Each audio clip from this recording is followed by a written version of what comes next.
Hello, guys, gals, and non binary pals, and welcome to the Fae Realm. We were making all kinds of jokes in the background, which made me go, are we actually going to play tonight? But maybe eventually I'll release the recordings from that. Secret patron content if I ever do a Patreon for this thing. Got to be very high tier. Oh, yeah. Oh, Oh, yeah. Easily. But thank you all Pay so this much. much a month to ruin your perception of our players. no, that's a low bar. Would it?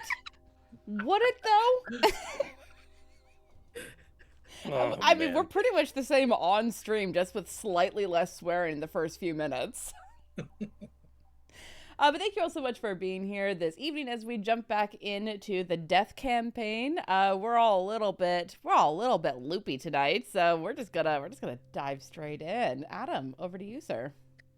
Okay, so last time on Death, you traveled from the Fortress of Memories after a short meeting with the Raven Queen, passed through the mists once again, talisman in hand, to enter the realm of Mordent, the place from which Yi-Ling originates.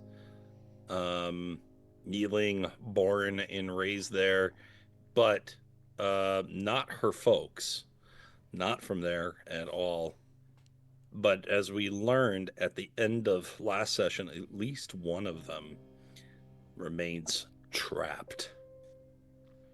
After you approached the mansion sitting atop a place known as Griffin Hill, there was, just outside of it, a great dead tree.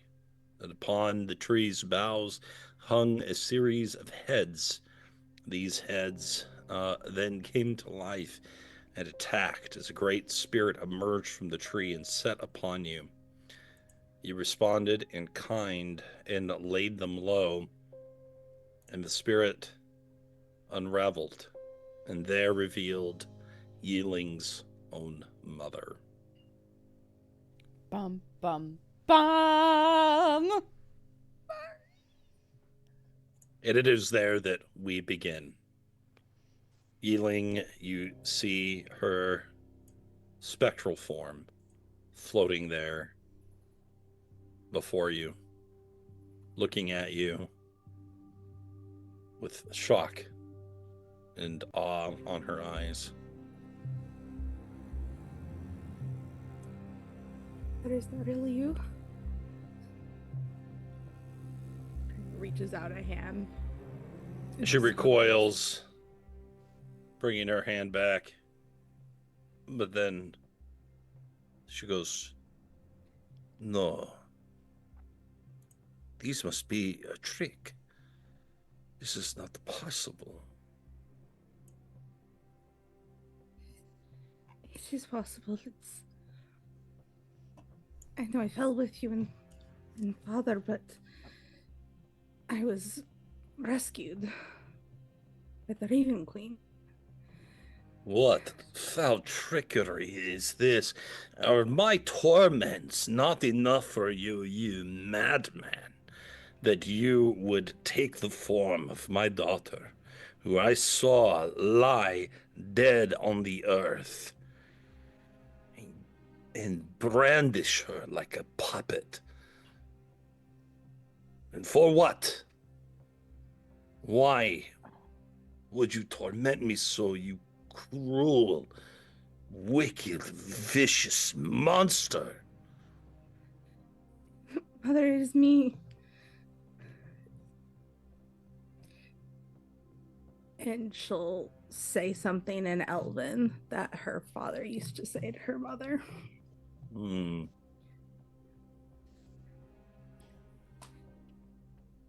Don't.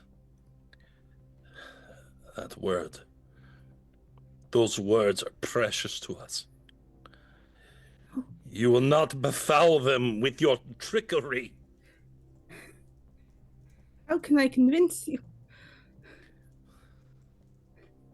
I was brought back from the dead, not completely whole, but here. Here to save you and father and everyone in Mordent.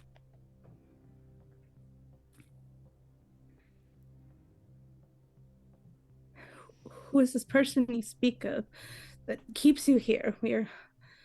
That is who we need to defeat. If you are here, you need only prove it by explaining it to me. How is it that you would be here with me in this place and time? You would not have even known where I was, bound so to this tree. No, the only one who knew where I was I loathe to say the name.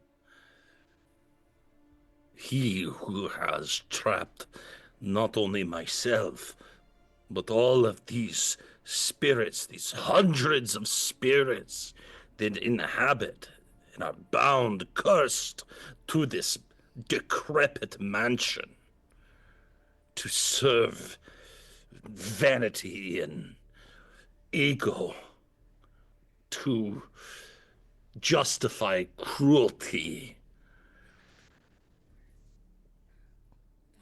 That is why we are here. To destroy that vanity, that cruelty, to release all the spirits, to release you.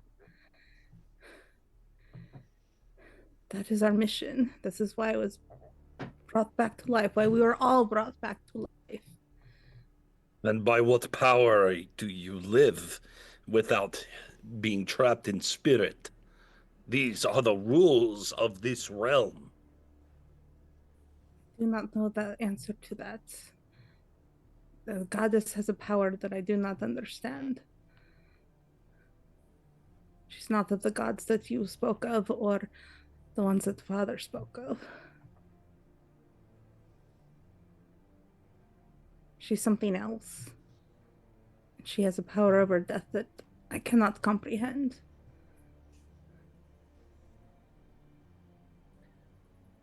Roll persuasion. Oh boy. Oh boy.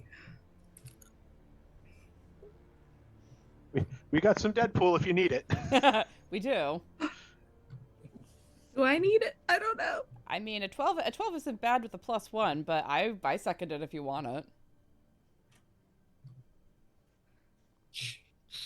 Yes, it's my mom. I'm gonna try. Obviously. Give it the old call. Yes. Hell yeah. Hell yeah. Bring in that I am- unnatural 20. You know, so much energy, you guys. The most unnatural of 20s. It's fitting for the game. Fair. Good. There is one thing that Godfrey would not imagine. It would be that there is a being greater than himself who could usurp his own dominion. Then, can it truly be? Or have I simply grown mad? No, we are here to save you from madness. That is too much to hope. It is too much to believe. I cannot muster it. How long have you been trapped here? I don't know. I've been here so long. I scarcely remember who I am sometimes. The sense of self erodes in this place. No. You're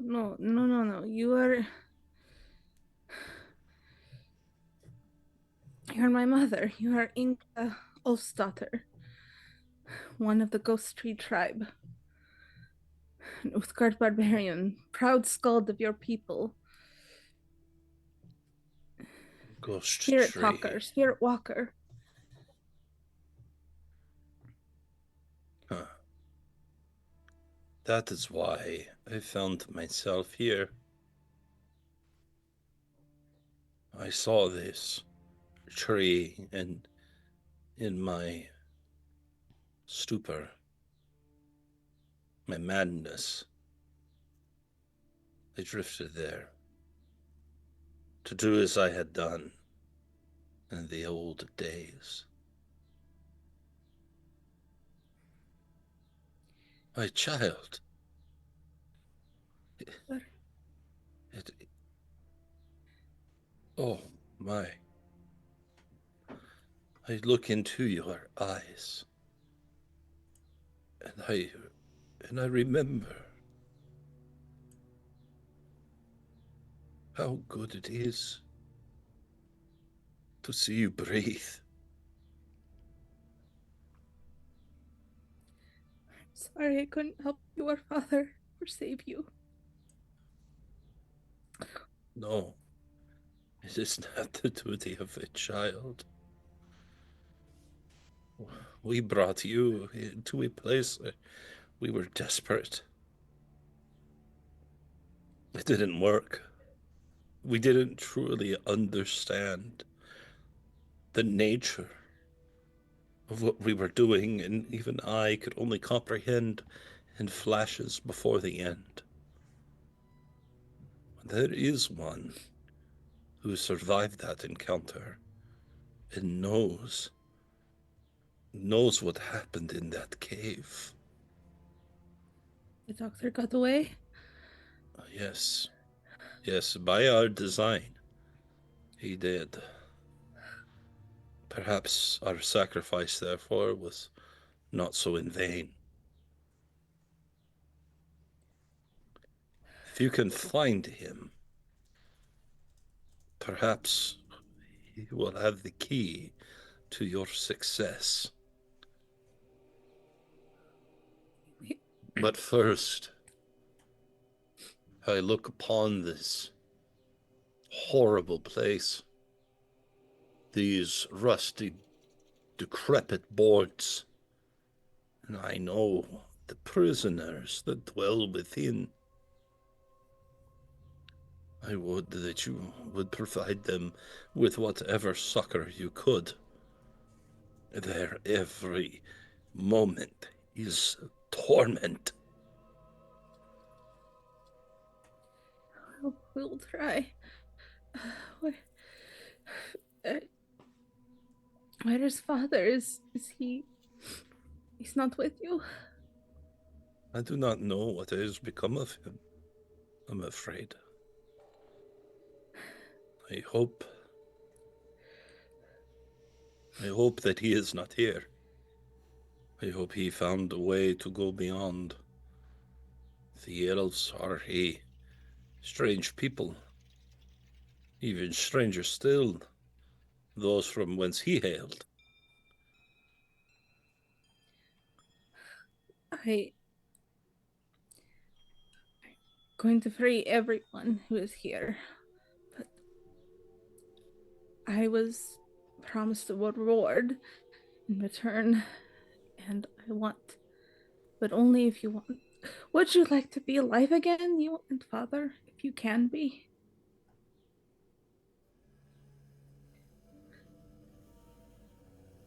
I had never considered the possibility. And I fear I have been here too long, my darling. If it is your will, if it is your wish to have a mother, then I can scarcely deny you that if you have the power to do it. But I, myself, have no desire for life, only for peace, whatever that brings. But if you need me, I will be there, of course. But for now, I cannot move from this place. We are all cursed. I would not curse you to be anywhere that you do not want to be. I will free you for you and give you your peace. If I can, I could send you where you should go, the grandfather tree.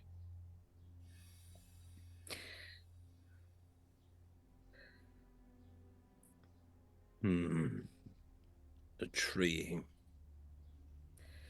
Not this one, but the one where you belong.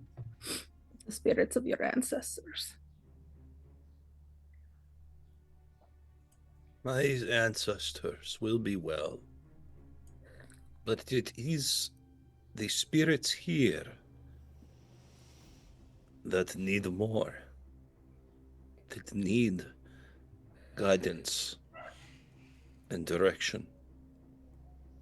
And this tree has committed no sin. She reaches up and tears off a long branch. And she takes the branch in her hands and tightly grips the sides of it and begins to pull it through her grip as it shaves away all of the bark and all of the sort of knots and imperfections and produces a brilliant rod. I can only offer you the haft. Perhaps the blade will be yours to make. Or perhaps your father will know a way. But this piece I give to you, this branch, the symbol of my vengeance, of my anguish, of my hate. Carry it for the Uthgard. I will, Mother. She'll reach out and take it.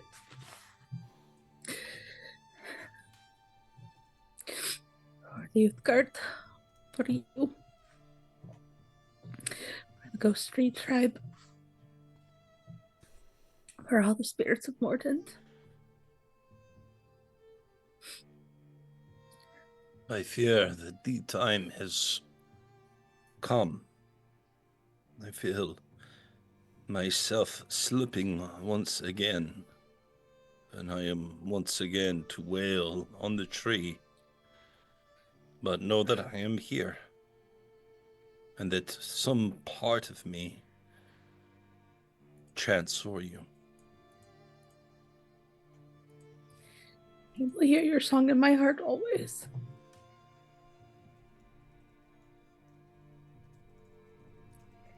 And her eyes kind of roll back and become blank, and her features sort of curl into a sneer of anger, and her arms become gnarled and pointed, and then she goes still as she becomes one with the gnarled tree.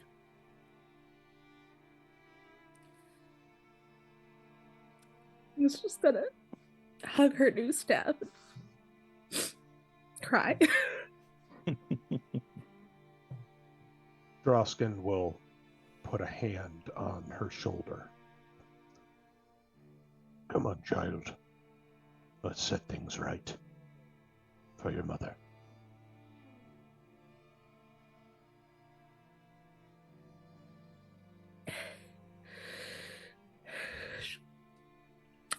Go where you lead. Why'd I wear liquid eyeliner? I was wondering the same thing, honestly. So dumb. It's only on the top lids, though. It might be fine. We're So all got really dramatic streaks. I mean, it was with the Uthgard look. So for right now, it is simply a +2 magical staff, quarterstaff.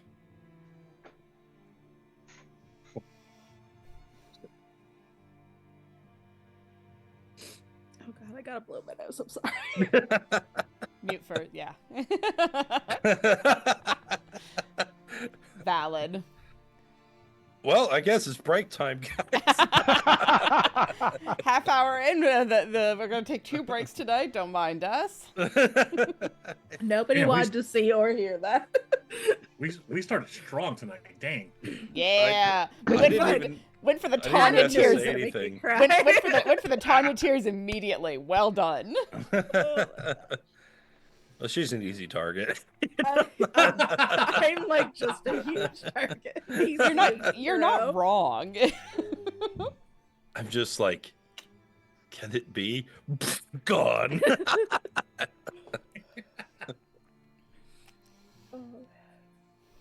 All right. So, That's only one parrot. Oh, God.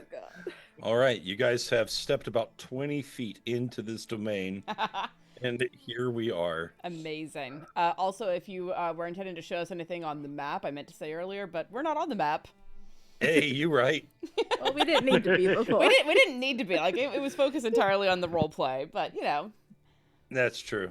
Okay, I am going boy. to actually, I'm going to resituate you just a little bit here. Not watch the maps. That was theater of the mind. Exactly. They're just watching me cry in real time. Yep. For the people. This is what a lot of Blood and Thunder was just watching Tanya get her heart broken over and over. It's true. Except you guys couldn't see me. You just imagined We me in didn't tears. have to. We could hear it. And I already knew what you looked like because I'd played Tyranny of Dragons with you, so I could picture it pretty easily. Didn't cry as much in that game. No. Except with Sven. Except with Sven. And I got to be there for that. Oh, boy. It's okay, Every chat, we're making not- me cry. We're not bullying. Maybe we are, but No, I asked for this. I asked for it. No, this is the kind of like deep emotional engagement that Tanya does genuinely enjoy, and I hope she would tell us otherwise if that ever stops being the case. There's sad tears outside and happy tears inside. I think the levity is healthy. Yes. Precisement. We need the drama to the game The of drama. death. It's also nice to humanize the Uthgard barbarians, you know? That's always... It is not how they are treated in Storm King's Thunder. I've not played that, but you know, I like my version. I mean, they're people. They just have They're people. a different ethos. And a different height. Well, What? Barbarians are people too? you know, give or take. Well, you know, she is tall. It's dad that's short. I think that was the entire purpose of the Pocahontas movie in the 90s. Which part of that?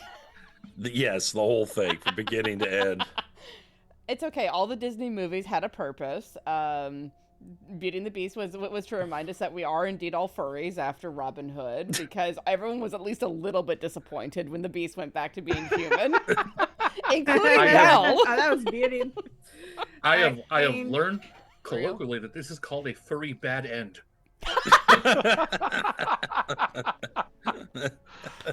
Amazing. All right. So, I'm trying to dry my eyes. You're fine. Without smearing all my makeup. While the conversation was going on, Loraphyra was listening, but she was also scanning the environs just to make sure we weren't about to be attacked again, whilst Yi-Ling was having her moment with her mom.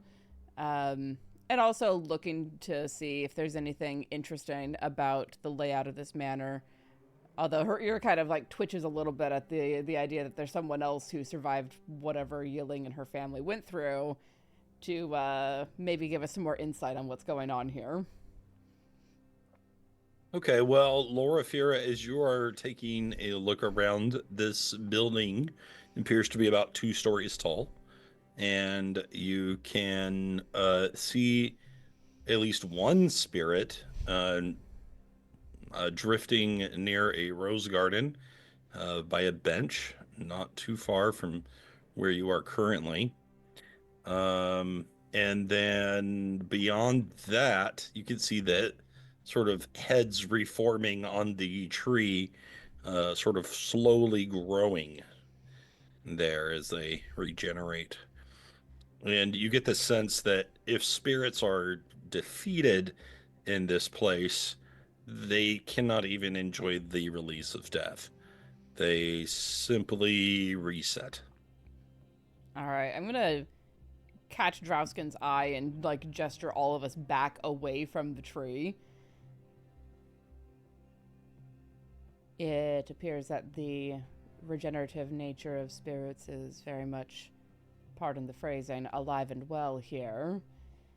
In that, I think it is not unlike the Zhangxi, where it is best to avoid combat as much as possible, as they will just reform. Unfortunately, it appears somewhat quickly. Hmm. At least with the Zhangxi, we usually had until the following night. Well, that was practice for this, I suppose. Oh, wonderful. At least we can fall asleep here. Hmm. I wouldn't exactly call that a mercy. And good At pray the and risk end of him. at the risk of sounding insensitive, Yi-Ling, there aren't any ghosts here that eat dreams or anything, are there?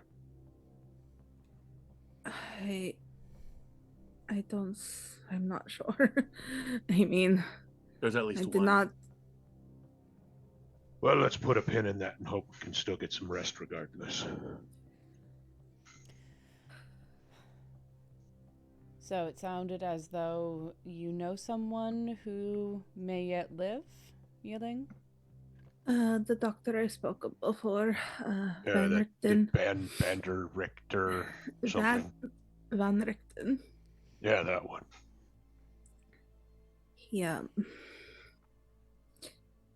He was with us, and we died to make sure he could escape. So it's Right, just good to know that that was successful. You and your parents were with him in some creepy haunted place. I guess that doesn't narrow it down here, but and something attacked you, and just this doctor made it out, right? Your mother said That something wasn't- about like it. Your mother That said wasn't something about a here, cave. was it? She said something about a cave. your ruins somewhere. Not this mansion. Everyone stayed away from this place. Reasonably, I think. I am But, keeping an eye on that ghost over there. Is it doing anything?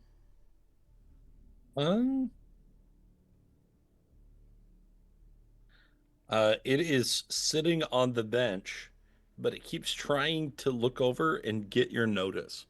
It's kind of like leaning over,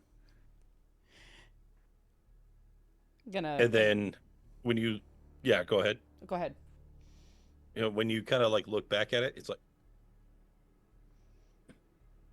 You just give it a little finger wave. What are you? Do you see the spirit over there in the rose garden? Is that who I think it is? probably not. No. This, It's not a little boy ghost. no, not yet. Not yet. I'm going What does that mean? to start carefully making my way over in that direction, avoiding touching, frankly, anything except the path that I can avoid touching.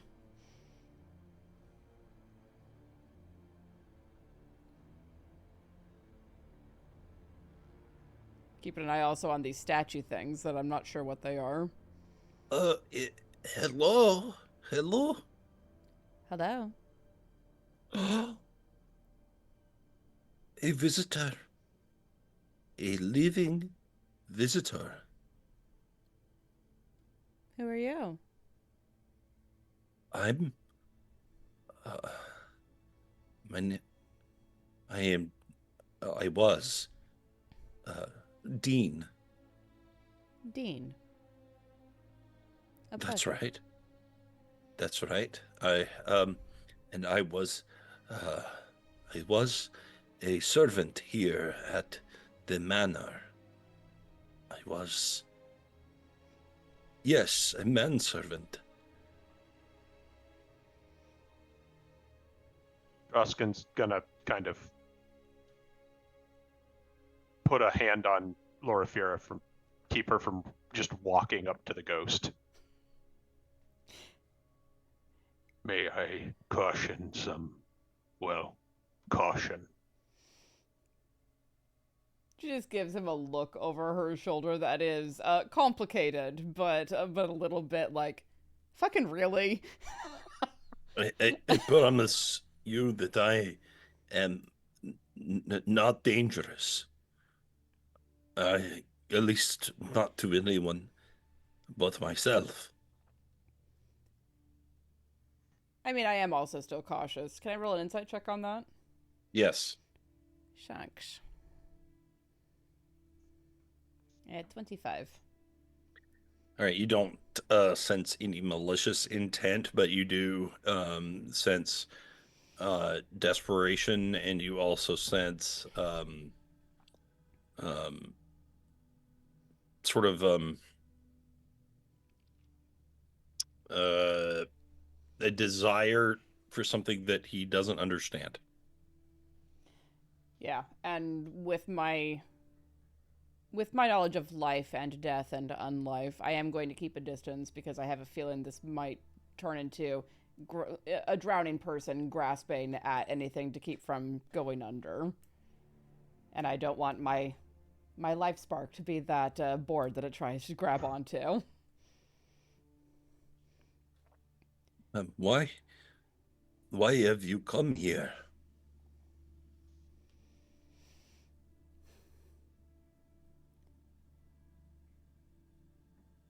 We have come here to set things right.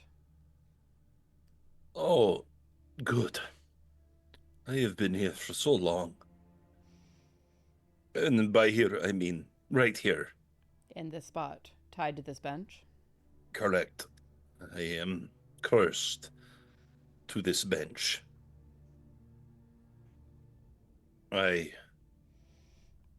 caroused too much in life. I was a, a wine, a drink, a, a sommelier. Hmm. Yes, yes, I prepared the master's drinks and paired them with his meals. And there were wines that the Lord sought to discard. He bid me to destroy them, to pour them out. I I said I did, but I didn't. And you were caught in the lie? I drank it. I see. For the shame that I brought him and for my disobedience. It made me sit here. I have had much time to think on what I have done, but he has not come to release me. What can you tell us of the lord of this place? He is a wise and good man who cares for his people and his pay as well. Would you like to try that again? You are with friends. You may speak candidly.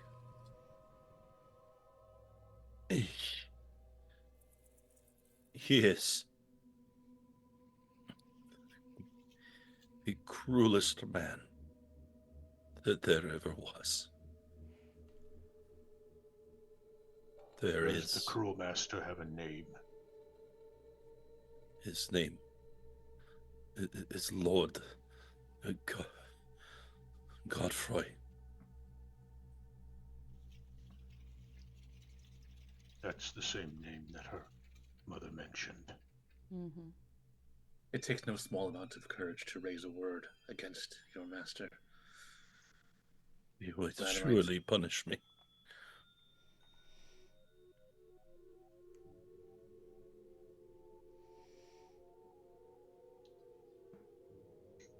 Well, I'm all for being a strict disciplinarian, but this is beyond the pale. There's punishment, and then there is cruel and unusual. There is worse still that he inflicts upon those who truly displease him. Something beyond this, which he would consider nothing but a jape.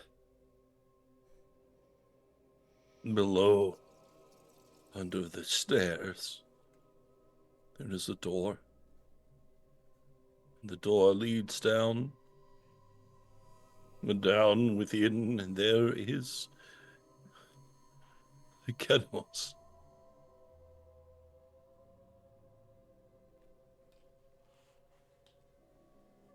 Which stair? It is in the midst of the floor. I have not. No, I didn't. And he is torn away from your view and sucked through the wall. By all of the stars.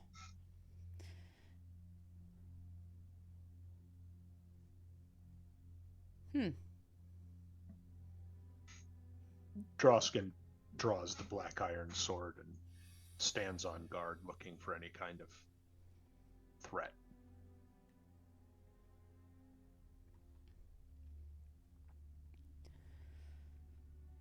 This Lord Godfrey has ears on the walls. My Empress was much the same.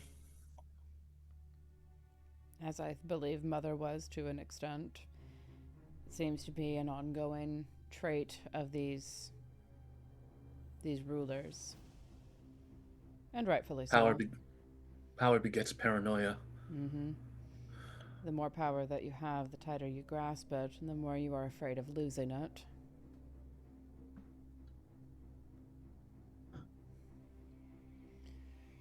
All right. Well, Yi-Ling, do you have any notion of where this Van Richten would have gone to ground after this incident in the ruins? Imagine he would have returned home, which is down the hill in the city there, Mordenshire.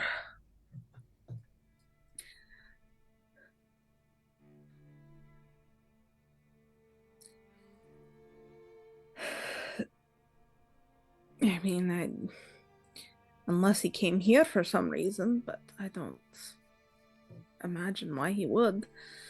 More information, especially if he is he said he was a doctor. A doctor, a traveler, a mage of some sort, I think. What was his purpose here? He was more friends with my parents than he was with me, but... But you died in the protection of making sure that he could get out. Surely you must know something of what his purpose was. Well, in the ruins, I mean, it's one of the things he does. He travels and writes, and... What does he write about? I think he was some sort of monster hunter, to be honest, but I'm not really sure. Well, the Domains of Dread are a good place to be for that. I know he's not originally from Mordent either, but I don't remember where he was from. He came here to get away from there, is all I remember, but he did travel to the other Mistlands a lot. But he hired my parents to protect, as protection, but also because he thought there might be something in those ruins that could help them escape. Your mother also availed to us that there are spirits within the manor that require tending to. Could they be related to his mission, do you think? I could not say. I mean, the story I know about this place is the story everyone knows, is that, Lord Godfrey killed his wife and daughter, and they haunted him until he killed himself a year after, and they violently haunt this place, and everyone stays away. So the wife powerful. The wife and the daughter sound as if they may be at least the beginnings of the key to this. Most likely. And your mother said they're trapped here for ego, for vanity. Perhaps if we can find out why he killed them and make him truly feel remorse for that, we could pass on. But or whatever his truth is, I don't know. This Dr. Van Richten was in league with your parents. Stands to reason he might have shared their goals and interests. To escape the Mistlands, you think? Or the domains, whatever, Sorry, my parents refer to them as Mistlands their whole lives, so. Call them whatever he has done so once. And yet, if he remains here, it means his job is not yet done. Or there is something else that binds him here. For all that we are... We can sit here and talk about this all day. What we need to do is decide whether we're going into this building or back down the hill to look for this Van Richten fellow. This estate is the abode of Lord Godfrey. We know nothing of his powers, his numbers, or his defenses. It would be unwise to willingly walk through his doors if we were not ready. If this Dr. Van Richten was in league with your parents, he may also have knowledge to impart or weapons and techniques that he may pass on to us, and we might finish his work. Sure, he has plenty of knowledge on this place. He's just very knowledgeable all around. It is more than we have. I think it would be prudent to get as much information as we can. Much like we did with your Empress's palace. Hopefully with fewer powerful Zhongxi that we must fight to free daughters. Well, I don't think there'll be two worlds here. At least I certainly hope not. There is a concern. I mean, there is the ethereal, which will play a part, but hopefully we don't have to cross over. The way you speak of it, the two worlds here are one and the same. Able to interact with each other very directly. They very well could be. All right. Should have paid more attention to my mother when she was alive. I believe that every child feels that. If only I had more time. There are concerns, however.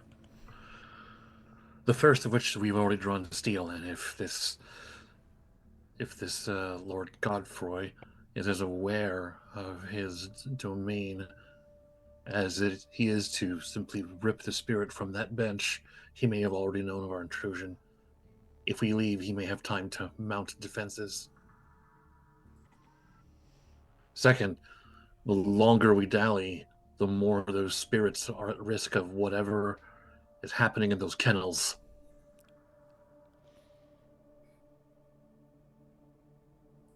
Well then, perhaps we at least begin to look into this manor and see what we can find out. At least a glance. We were brought directly here for a reason. Aye. But if we kicked in the door to the Empress's palace as soon as we arrived, we would have been in a world of hurt. If we're going to do this, I Carefully. advise a wealth of caution. That would be advisable throughout this land anyway, as we cannot. If we try to kill these spirits, we are pouring our strength into a bottomless well. We can't. We cannot kill them. Not in any meaningful way. So, best we can do is pick our battles very carefully. Yi-Ling's looking at her new staff. Perhaps the key is the second part of this. I think part of the key is in the first part of that. Why don't you use the Queen's empathy to see what you may learn of it? If it calls to something else further within or elsewhere, it is one half of a whole. Perhaps the other half is calling somewhere. Yi-Ling closes her eyes and concentrates to use her dark empathy. Very well. You are a tree. Your roots dig deep into the earth and feed. Your branches benefit from the air and the sunlight. There is no reason for you to exist, but exist you do. And you survive as not as you are wont to do, but simply you do.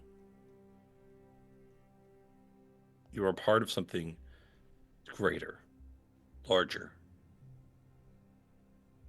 Your purpose unknown, not even thought of. And then there is a switch, a sudden upheaval of order. Walls enclose around nature, barring any who would exit, and bringing a swift end to life. You shudder. The death runs deep into the soil, back into your roots, into you. And it bears fruit.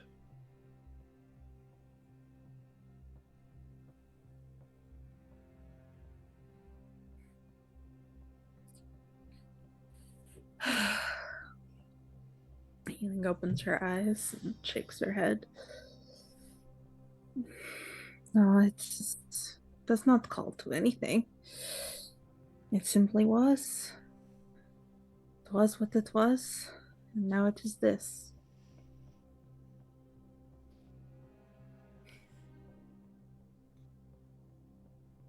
All right. That experience what happened to this place.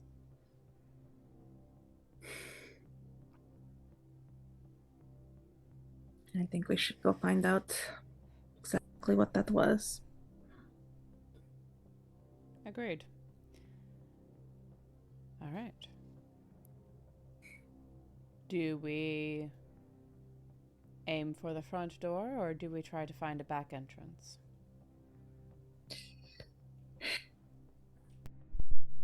Call it a gut feeling, but I don't know that there's a good way to enter a haunted house. Perhaps No. you can send Grim to scout quickly and see if anything looks potentially correct.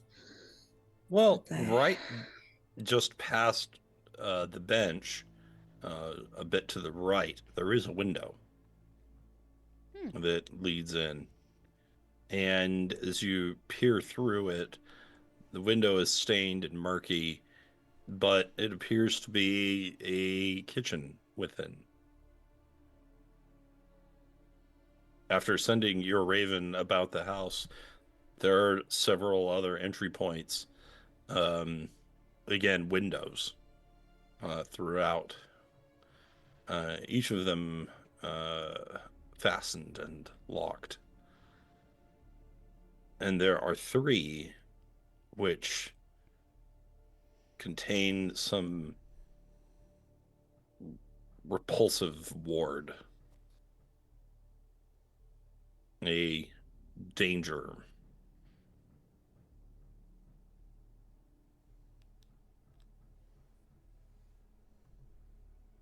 Are these like wards to keep people out or wards to keep something in? Good question. Hmm. One of the other windows, you can be heard the sound of lovely piano music. Hmm. And actually, there's 2 windows there. And then there are 2 windows leading just to the front entrance, but it would be the same as going into the entrance. And then there is a great window on the east side of the building, where can be seen a broken table and where a fireplace should be hot, it sends out waves of cold.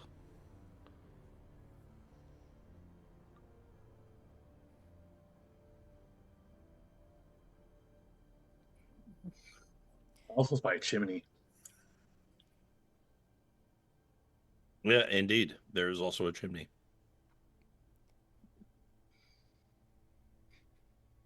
I'm not looking to reenact the Wild's fantastic entrance into the Mother's Chamber. Let's find something a bit more ground level. All right, so what I'm going to do is I'm going to bring you over to the next map, but you're still going to be in the same position that you are, but you should be able to see like the windows and stuff. Okay. So hopefully this works. Hey! Oh, Okay. Okay, but I also see some random creepy stuff. Well, you know. I mean, welcome to the Death Cafe. That maybe I'm not supposed to be able to see. That's all. Yeah, I think I left some dogs there, but that's okay.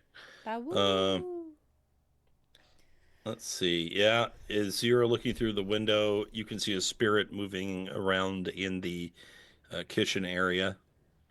And 2 strange black hounds, mastiffs, sit upon the grounds just near the entrance. The room with the piano playing, does that have a window entrance to it? It does. It has 2, in fact. Ah. Feel free to move your token around the building to kind of get a better look. You can sort of case the joint, so to speak. The spirits and puppies aren't gonna take exception to that. Oh, they might. Who knows? Yeah. Cool. if you would give me but a moment. Sure, take all the time you want. I will take exactly 10 minutes to ritual cast Speak with Animals. Oh, amazing. Oh my gosh. I did run a small adventure once where a druid spoke to the crows and they all had New Yorker accents. And it was really fun. Don't you get any ideas there, Adam? Feel free to steal it. I encourage everyone watching to also do that because New Yorker crows are just super fun. They like to bet on whether adventurers will live or die. I mean, they win either way. Exactly. So you cast the spell. Do you approach one of the mastiffs? Yes. As you do so, it gets up and begins to growl at you.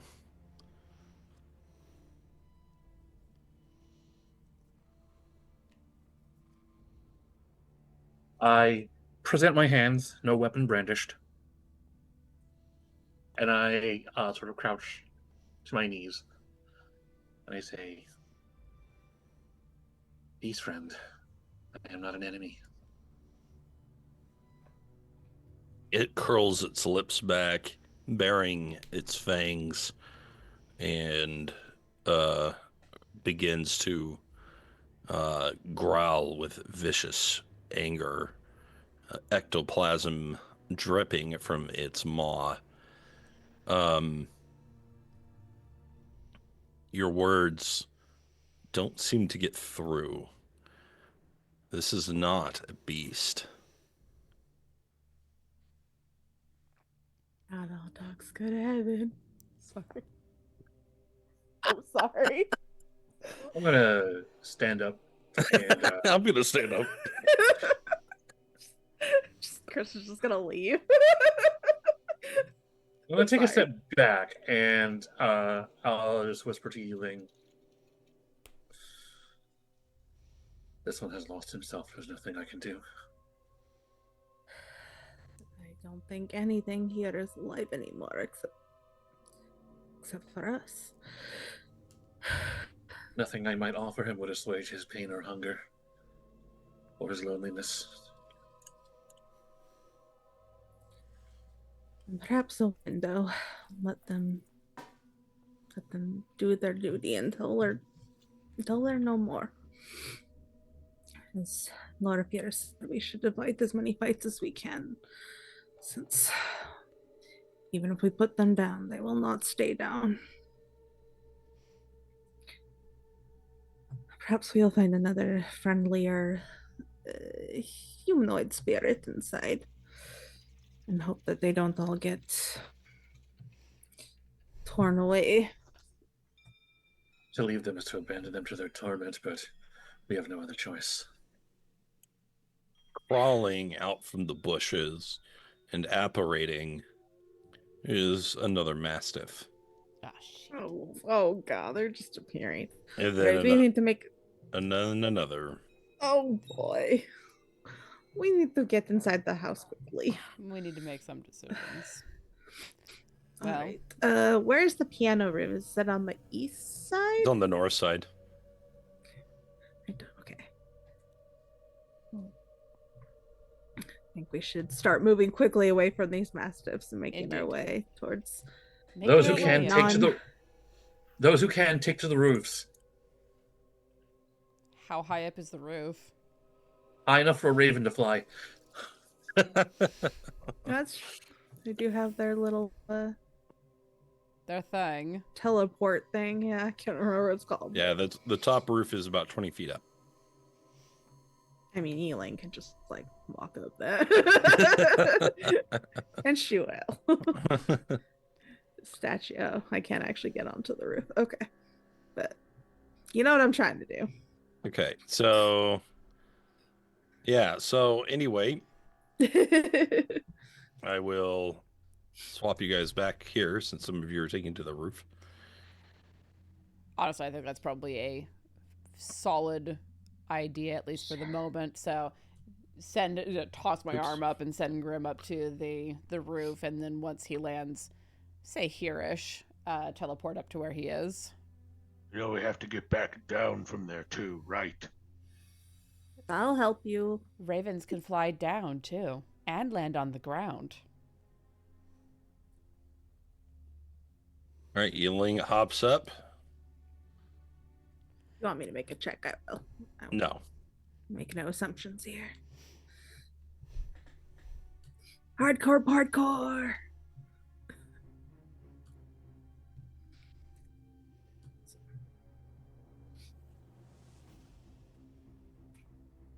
Lynn's actually got the movement that she could just climb up there herself too. I always forget. She's a wall crawler. All right, how does Drausken get up there? That's the main question. He's going to begrudgingly summon Clint and have Clint fly up there so that he can teleport. Okay.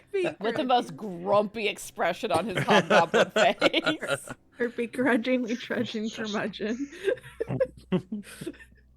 Wonderful on top of a broken, moss-covered roof. 2 stories up. You know, we can't just do that whenever we want. Clint gets tired too. So we be careful. Are these rounded dome things on the side? Are those like little windows? Yes. Awnings, I would think. Yeah. Well, I know some of those like old Victorian houses have those. Like really tall window. Like the big picture bay windows. Yeah, so like there are 2 floors, and each set has its own windows. We start with one of these then? It's probably the easiest way to get in from up here. We'll be on the top floor. He may not see that coming. I mean, I suspect that he knows we are here. Oh, no and doubt. Exactly where at all times. No doubt, especially with his mastiffs. But I don't think that he can directly influence us the way that he does the spirits, so... Let us hope not. I'm just gonna take a look inside this window here. Okay. I am going to copy you. Copy pasta. And then I am going to... Let's see. Well, oh yeah, I'll just move you all there.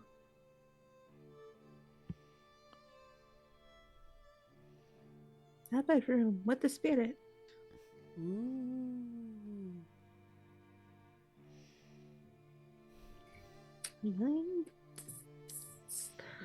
Whatever. We're throwing caution to the wind. She's just gonna try the window and see if it's open. Okay, the window is locked. No! Who has mage hand here?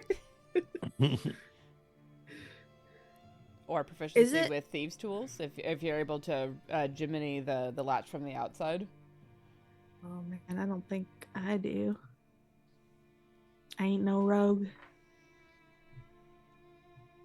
No. This is Jackson's forte, not Yi-Ling's. Is it like one of those simple is this like a hook situation? So, where you- Captain Hook just goes in and flips it up with this hook.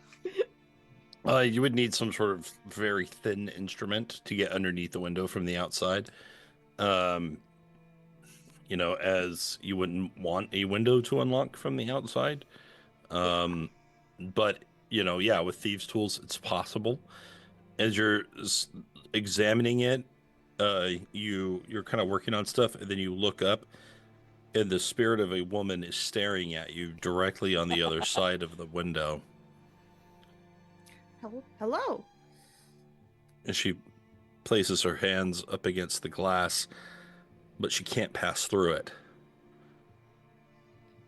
Can you open the window? So she begins Perhaps? slapping the window. Oh no. Okay, never mind. This one And is it an angry begins- one. And then it's just like just screaming and desperate, and tries clawing at the window and can do nothing to it. Okay. Well, maybe not this room, maybe the next one.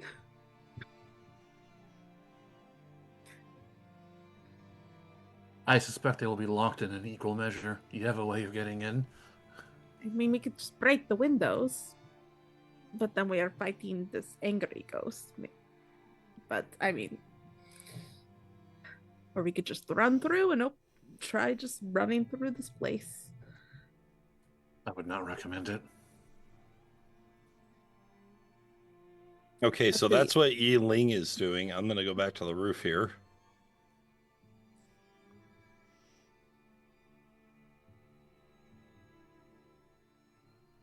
Drausken is going to find a relatively sturdy and flat spot and kind of park there until the party figures out what they're doing. All right. There seems like a little ornamental structure here you could even sit on. Take a load off. Oh, Sorry. once funny. we've decided what we're doing, please let me know.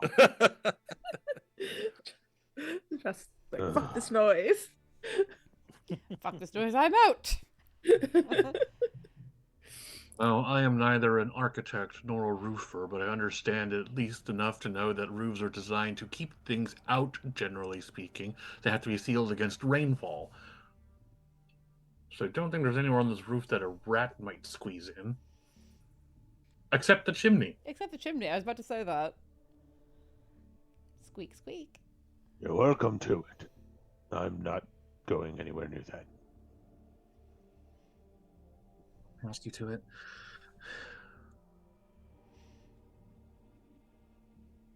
Only we could be. I mean, I don't want to be dead again, but if we could be ethereal ourselves, and just float through and check everything out, but.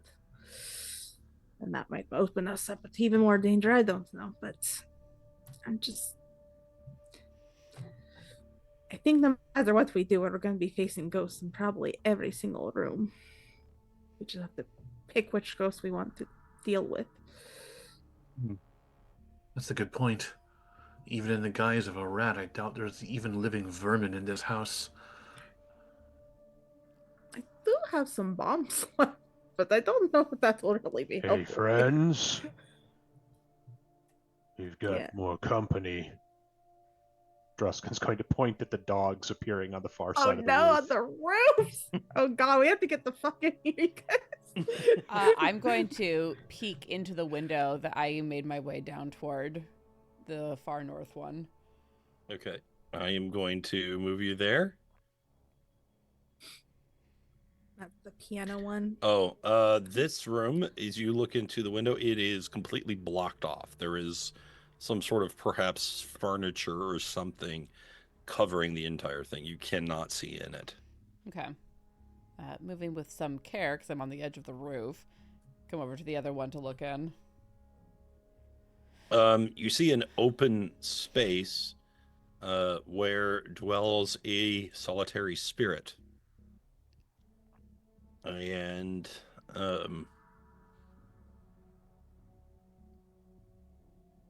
he is trying to pick up some chalk. And he cannot do it. All right, well, we are short on options, so I'm going to pull out Empress's Resort and see if I can jimmy it into between the panes of the window to jam the lock open. Okay. Give me sleight of hand. Sure. 8. Which tracks? I'm not a stealthy, slighty person. How many Deadpool points do we have? 3. Well, Thank you, Duke Flig, for sending in 2 more. Thank you, yeah, Grace. Well, you got my 'Cause backing to use that one. 8 will not get you anywhere. Yeah, I'll use one if y'all are okay with that. Get in here without breaking the windows if we can. That is the hope, but if this doesn't work, I am breaking the window. Fair. 18. Ooh. Might not have to. Okay, so you keep jimmying this thing, and eventually you can get in your dagger in between where essentially the window hits the very bottom. So wood hitting wood, and you can push down on the dagger to create that lever, but doing so will probably break part of the window. At least the outer sill will destroy it. Honestly, at this point, with the dogs approaching, that seems like a risk I'm willing to take, so I will do that. Okay, so you go ahead and you do that. Give me a D100.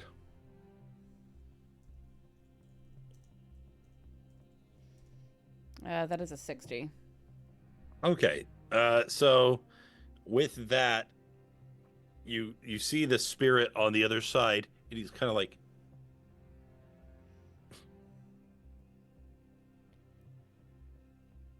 kind of trying to help you to the best of his ability. Oh, that's very kind. Yi-Ling's gonna come over and also help. Now, nothing he's doing is actually helpful. No, but he's trying. I will give him a lot of credit for trying and not screaming in our faces. So, you know. So He's not slamming the window like the other one. We like this. finally, you're able to snap the lock open, break part of the sill, and as you do, you lose grip on the dagger, and it falls down into the bushes. How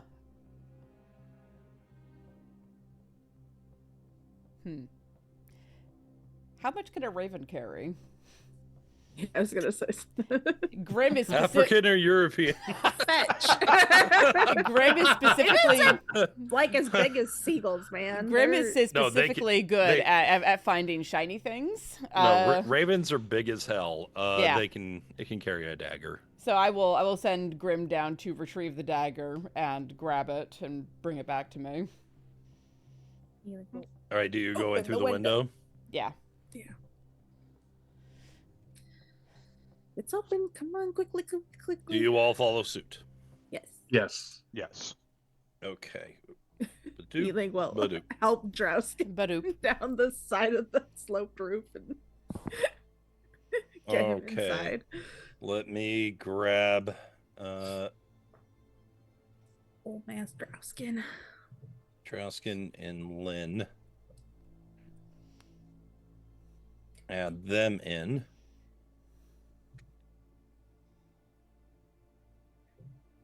And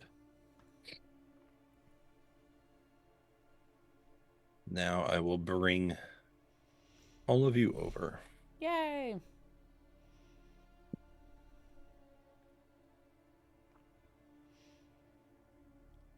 Once everyone's through, close the window behind us. It won't latch again, I'm sure. But we can at least close it. Let's not make it easy for the dogs. Yeah, Scary dogs. You get no satisfying click, but it can kind of sit there. Not to ruin everyone's peace of mind, but if those dogs can teleport onto the roof, there's nothing that says that they can't follow us into the house. Depends on what their bailiwick is. If their rut is the outside of the house. We don't know a lot. We don't have a lot of choices. Find out soon enough. We need to keep moving and not stop moving. We'll look at the spirit. Hello. Hello. Greetings. You are alive. Indeed. How different. This is not a place for the living. At least it has not been in some time. Gathered, it's neither a place for the departed. Who are you? In life, they called me Felix. I was an occultist in the employ of the Lord of the Manor. My purpose was to use my knowledge to quiet the souls of his family. But I failed.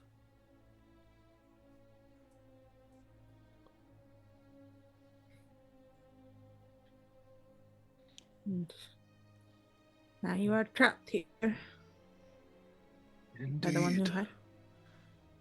Until I can break his curse, I must share in it. What can you tell us about him? Or his family? Or his curse. or anything at all about this place, really. It was a good family under the roof of a terrible man.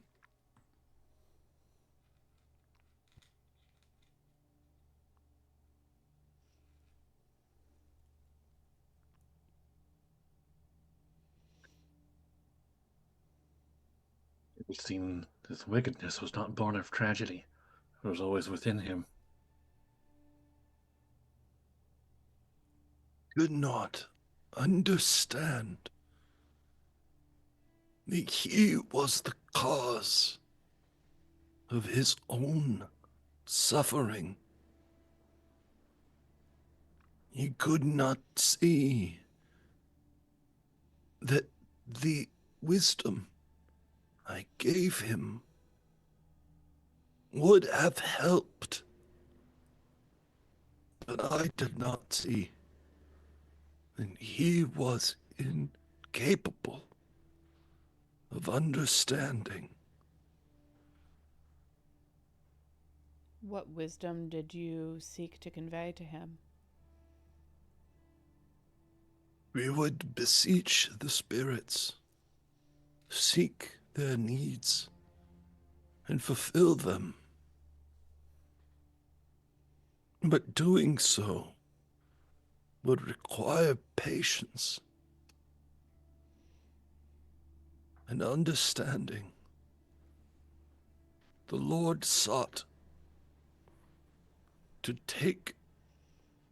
control, eventually to mangle, as he brute forced his way against the spirits.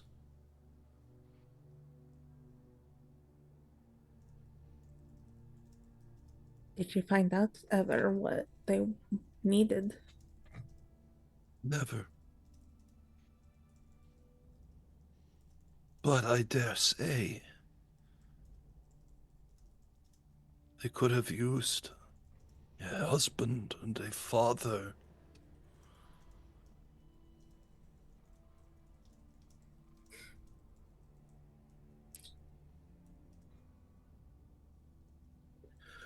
This state where spirits of the departed do not or continue to linger and do not pass on. Is this your Lord's work?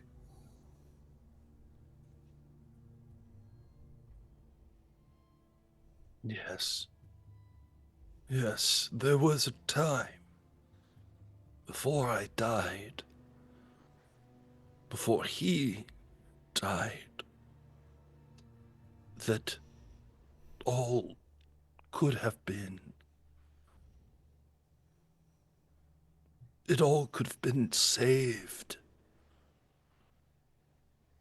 But now something horrible has been released. And it has granted him great power. And now he is the master of all spirits.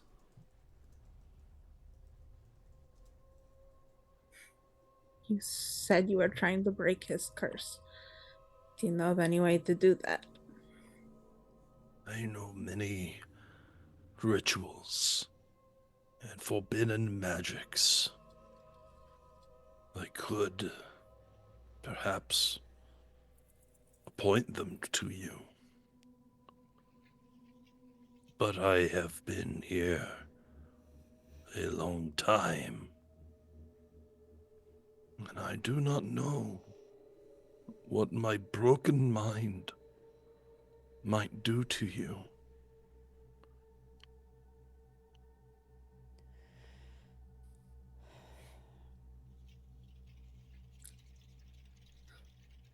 Well, you're saying you can impart this knowledge upon us, but there is a risk. Yes. And at this point, I can teach you nothing that will end the great curse of this place.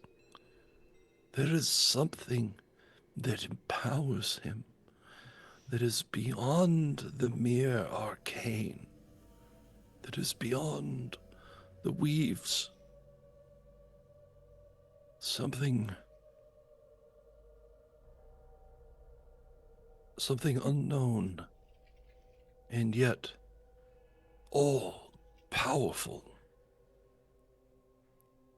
We seek to part him from that source of power. To do so, we must know of him. We must know what lie he believes to be truth. There is no truth which he doth understand. He is not, but lies. The first lie, then. Whatever the first lie was that led to this place becoming formed. I know it not.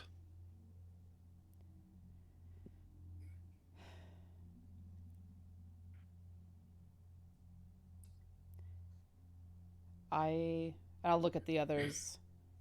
There are two of us here who deal in ritual. And of the two, I deal closely with matters of death and the grave. It seems like a worthwhile risk to accept the knowledge that he has, but I will abide by the thoughts of my companions.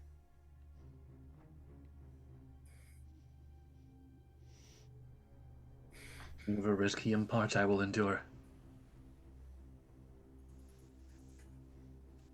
Willing also. Mother said to help the ones that were in here, so. And if it helps us, all the better. So, I am not the smartest or wisest of us.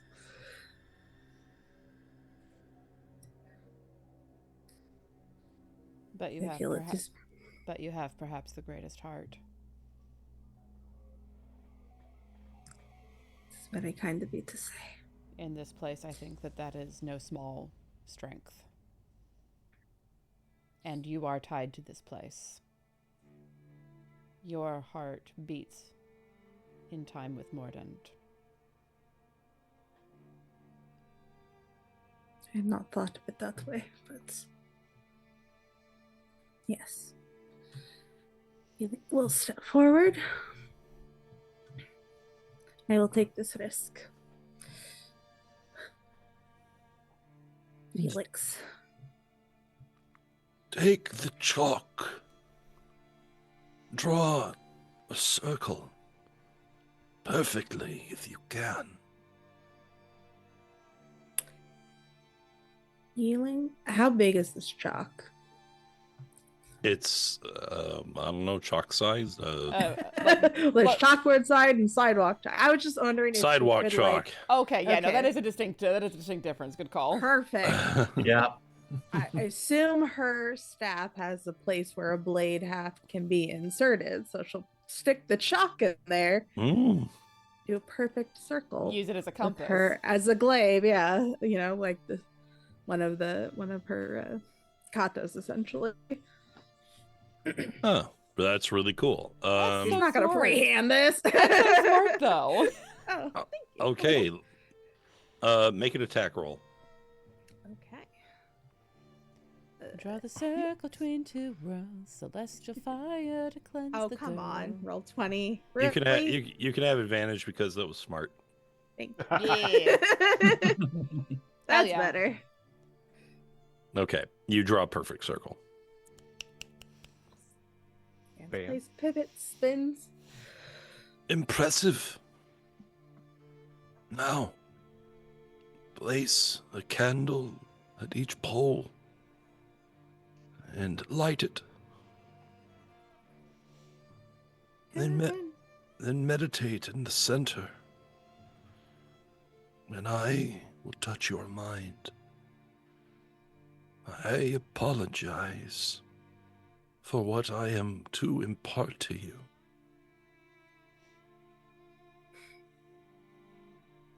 No need for apologies. I accept this freely. I don't know if I have any candles in my bag, but is there candles in this room? Yes. Great. Candles. Dun You dun see- dun dun. We may be here for a while. Is this time enough to consider a short rest?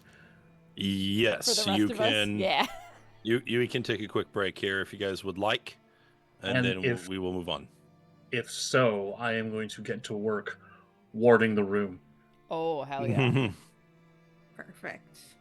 All right, break time is called, both in and out of game, Sweet. and we shall see you all anon. All right, we'll be right back, friends. Stick around.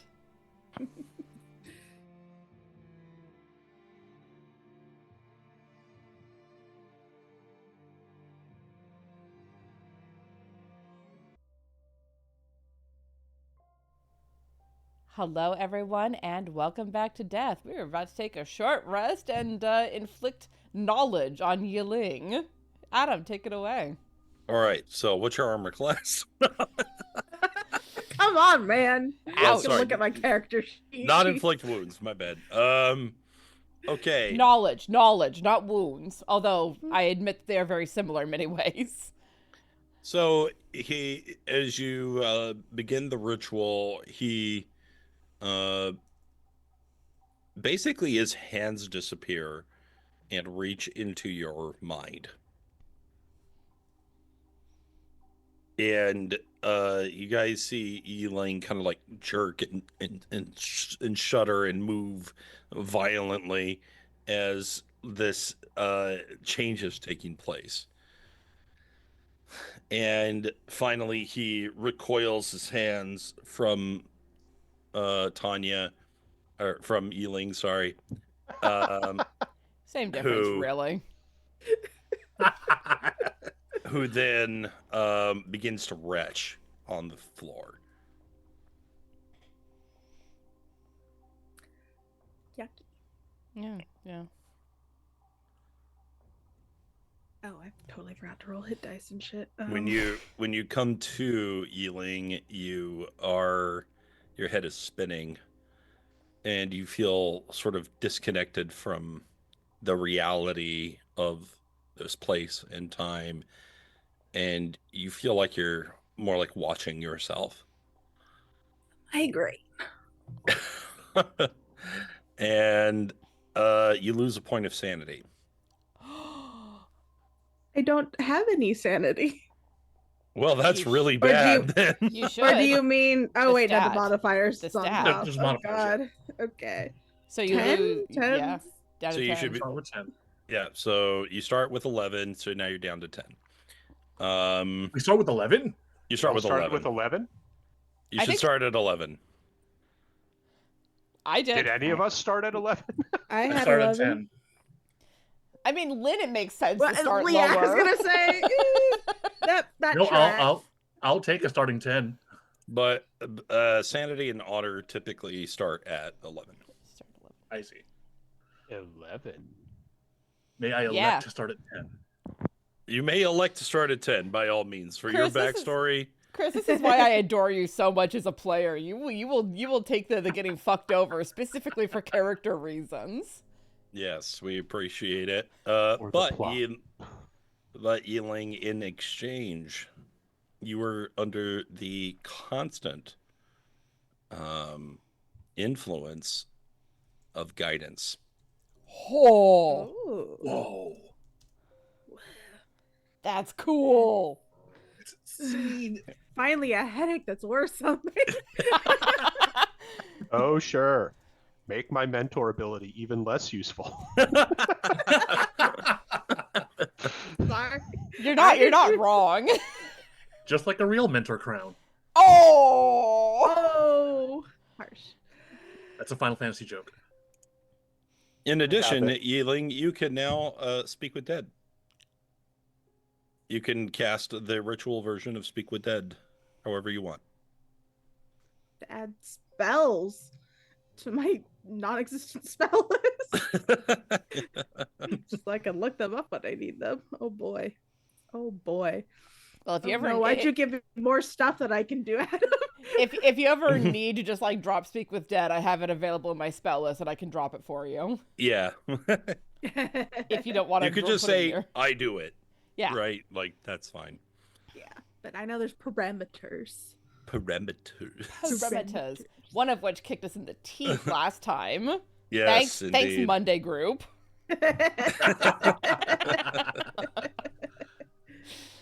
I'm gonna give them gentle shit for that forever. I mean, more and more like her mother every second. Every second she's here.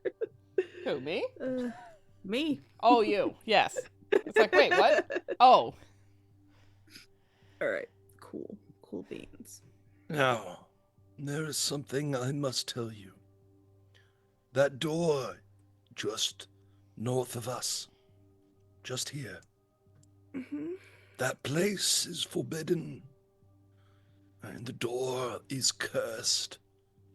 Not even a spirit can pass into it, not even through the walls around it, or up through the floor. And should you place your hand upon it, you too shall be cursed. Clearly, that is where we need to go. What manner of curse? Yes, exactly. More importantly, how do we break it? I have not seen it happen to the living.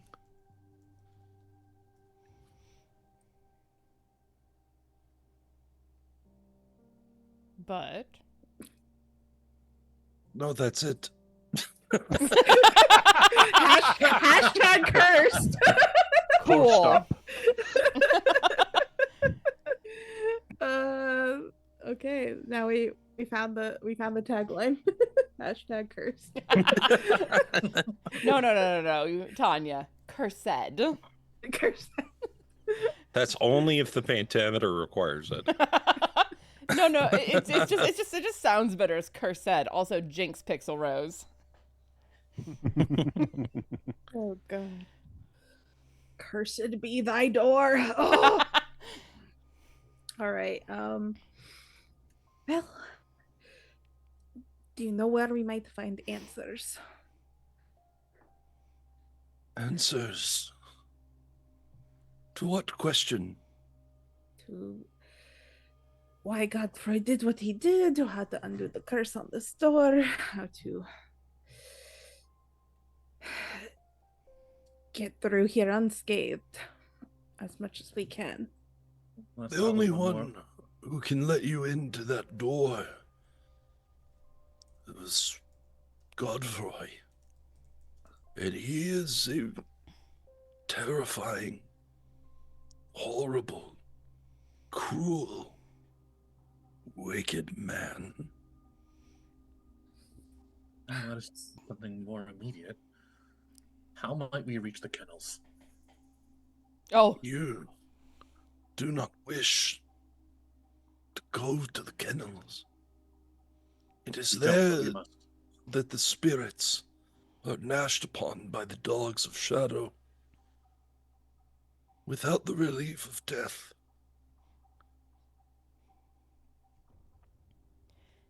Do you know of any way to handle the Hounds of Shadow? no, I do not.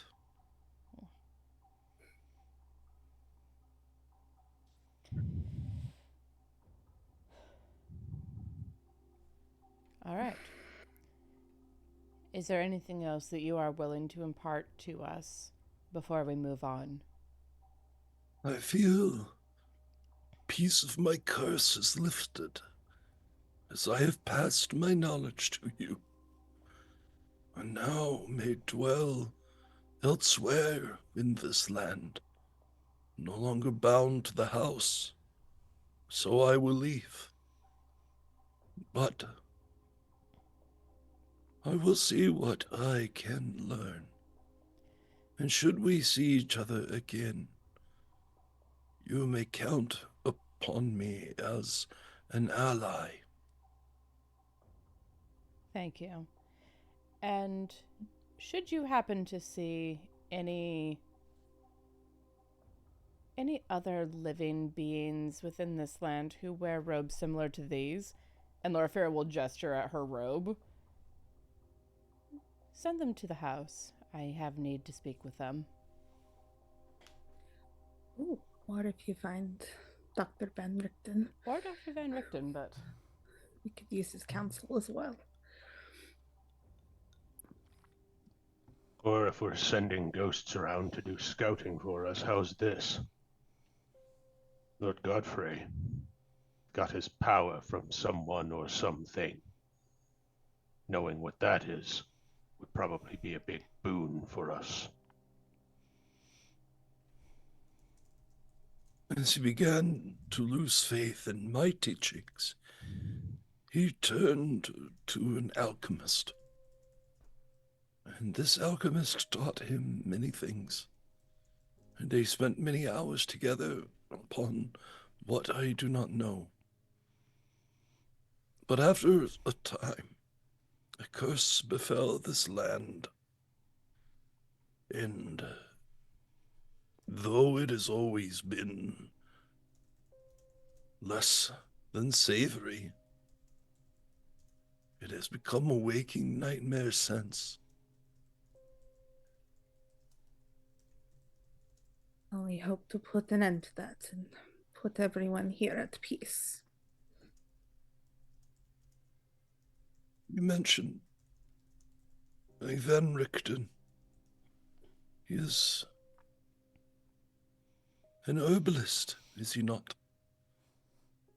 He Yes. has a shop in Mordent Shire. He delivered something here. Something I was not allowed to see. Brought to him by his trusted butler. A cursed fool. Below us. I don't know what the puzzle contains, but perhaps it will aid you. There are hidden places within this mansion that hold secrets. Literal secrets.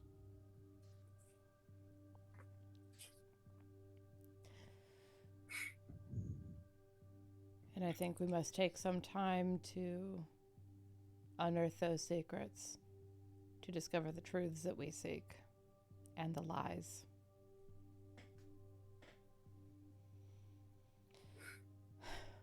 All right.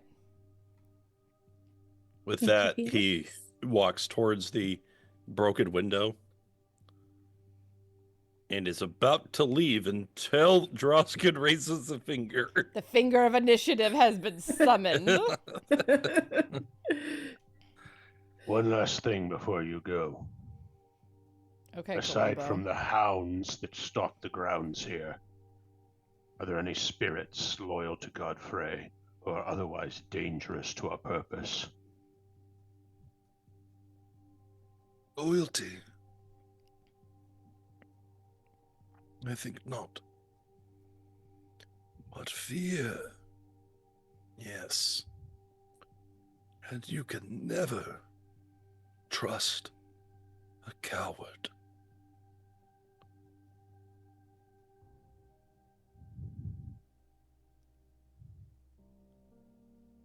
Huh. I wish you well on your way, Phoenix. Where are the hounds? They are on the prowl tonight. It's Felix. Bye. Did I not say Felix? It sounded like Phoenix, but also like it glitched a little bit. You said Felix. It kind of sounded like Phoenix, but I heard the L.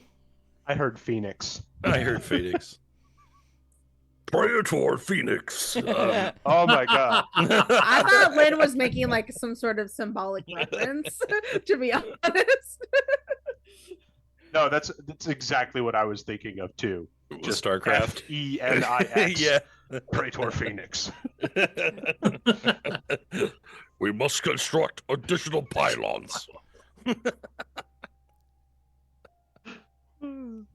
I'll try to enunciate better. It's hard to remember to do that sometimes, especially later in the evening. All right, Two well, doors await us. we cannot go to the north, so south or east? I believe you were checking a window to the south and found a spirit that was quite Sure. inhospitable. Angry. But I don't know. Perhaps we're still supposed to help her.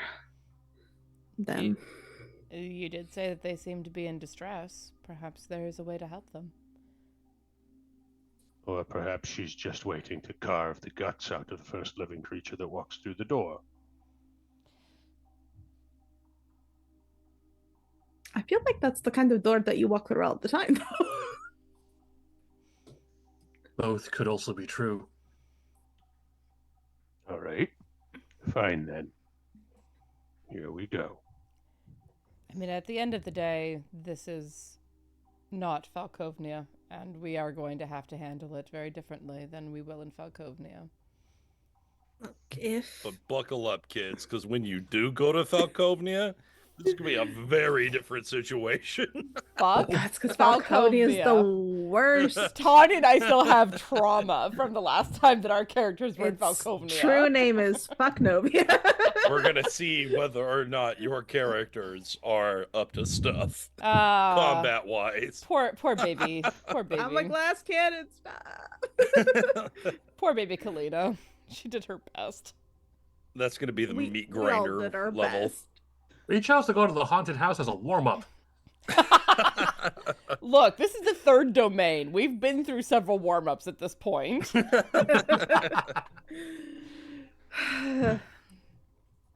I do have to somehow make it worse every time. And so far, I think Godfrey is convincing everyone that he is the biggest asshole. I mean, absolutely. I As mean, far as yeah. like dreadlords go, I think that he might be the biggest asshole.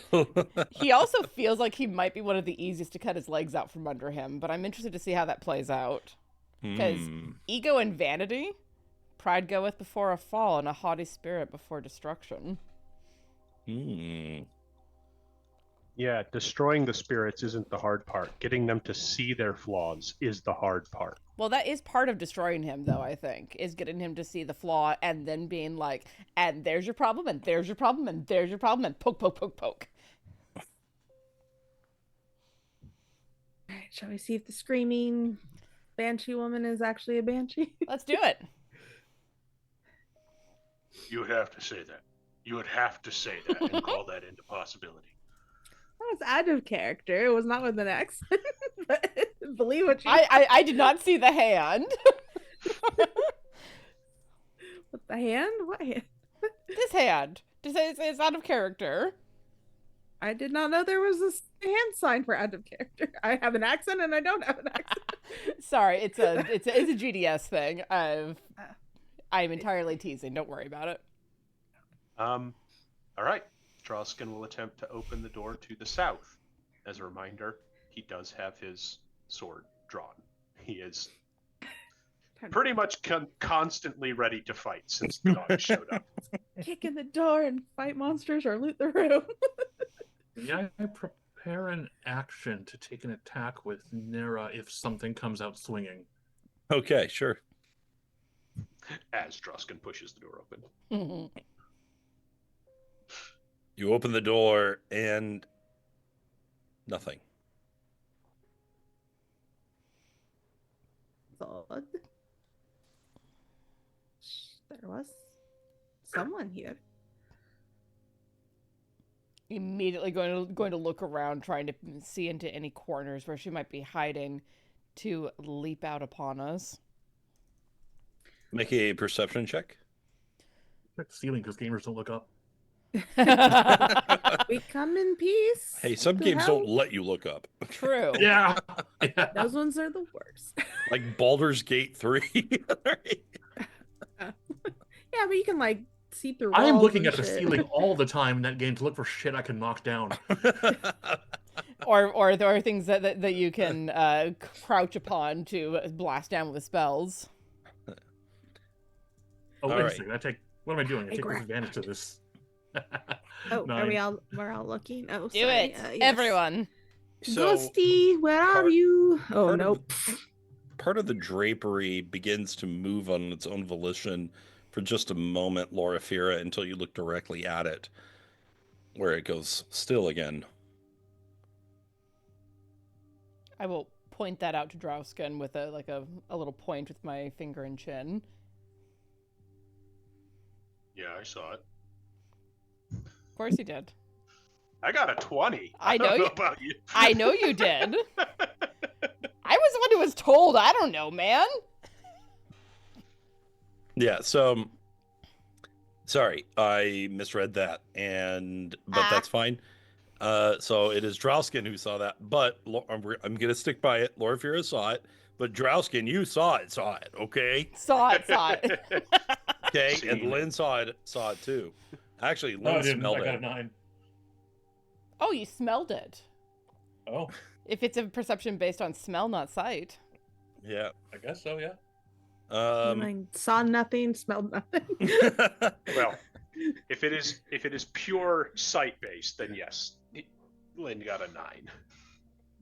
Okay, so the spirit appears to be trying to conceal itself within the bed.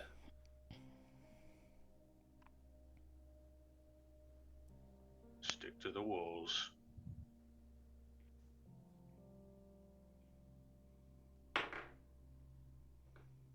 Yang puts her back to the wall.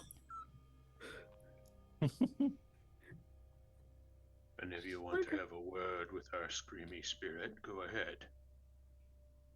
But if it gets antsy, I'm putting a blade in it. I'm I going was- to put my weapon away and approach. Hands up to present no threat. You know, this didn't work on the dogs very well. Well, they're not really dogs, aren't they? This is hopefully an actual person.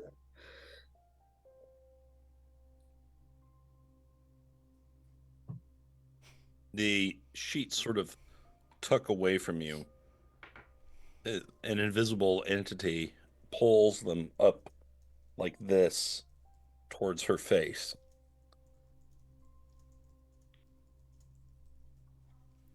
But in the bed sheets, you can see the outline of a woman. We mean you no harm. If We there's are any... here to set you free. Would you let us help you? The spirit shows its face as it pulls the sheet down a little bit. And you see a rather attractive looking woman. But when she turns her head just so, you can see some of her face scarred, burned, probably with acid.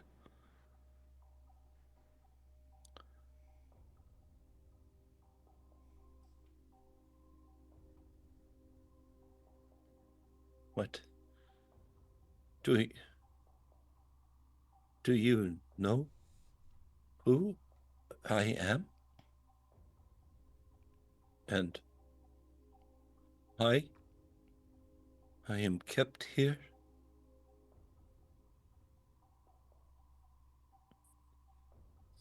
Not, but I will hear your tale. My memory.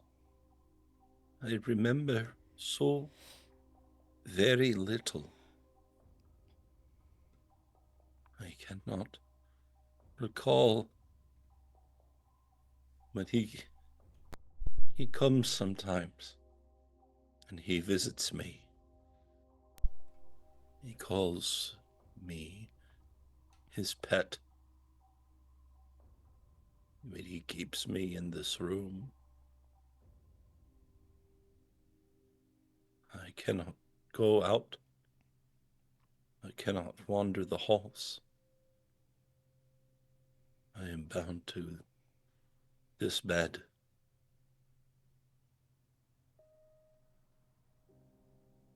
That is why you are banging on the window. Yes. I wanted someone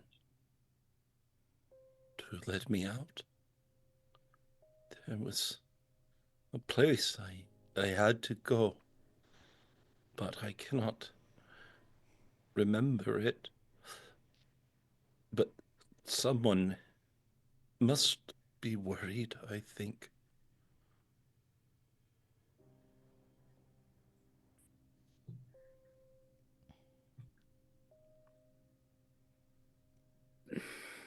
Does there appear to be like a tether on attaching her to the bed, and either ghostly or real? There doesn't, but I will say, why don't you give me an insight check?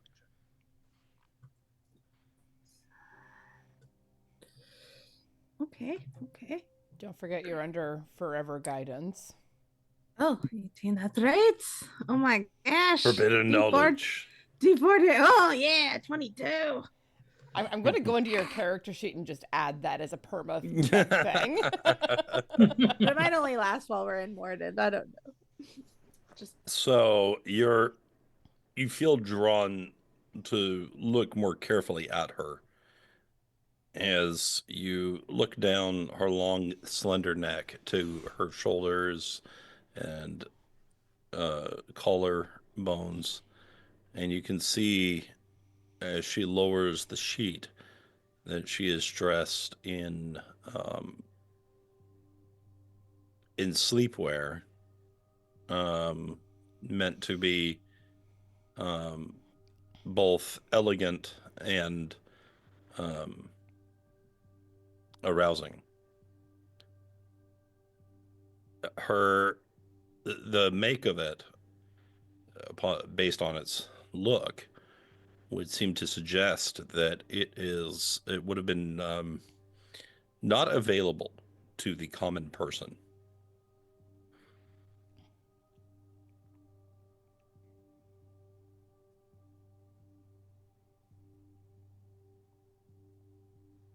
Angry and upset. Do you remember your name? No? Do you remember who the he is who told you not to go out? I cannot speak the name, for he hears, and then he sometimes will come to me. The lord of this manor? She nods.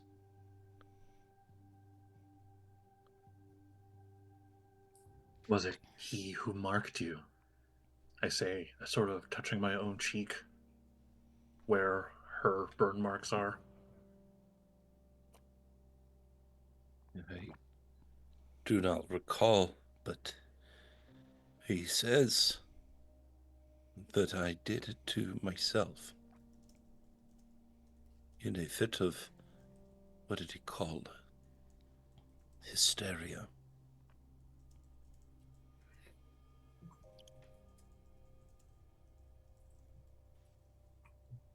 Can I roll to see if I remember the wife's or the daughter's name?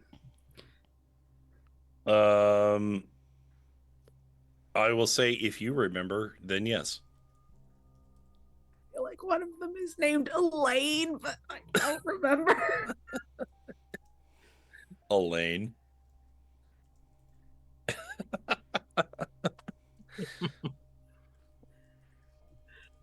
Well, by the way, we're fine. I'm guessing that's wrong.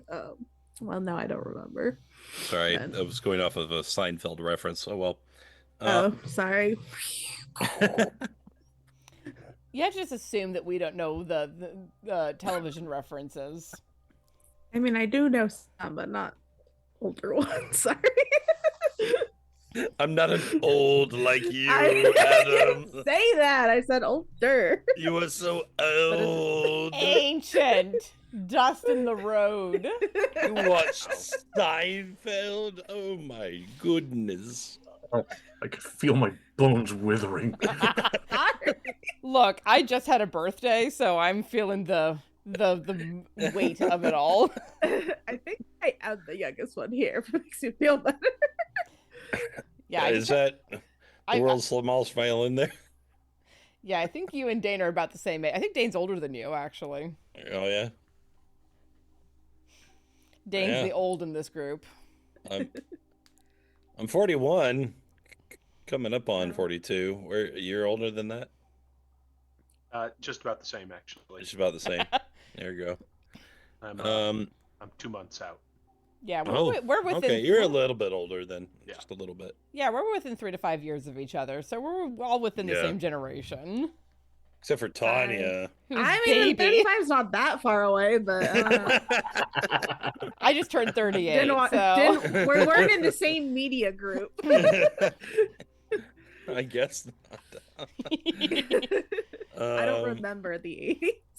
Seinfeld, Friends. I was Cheers. 3 when Who the knows? 80s ended, so I don't remember the 80s either.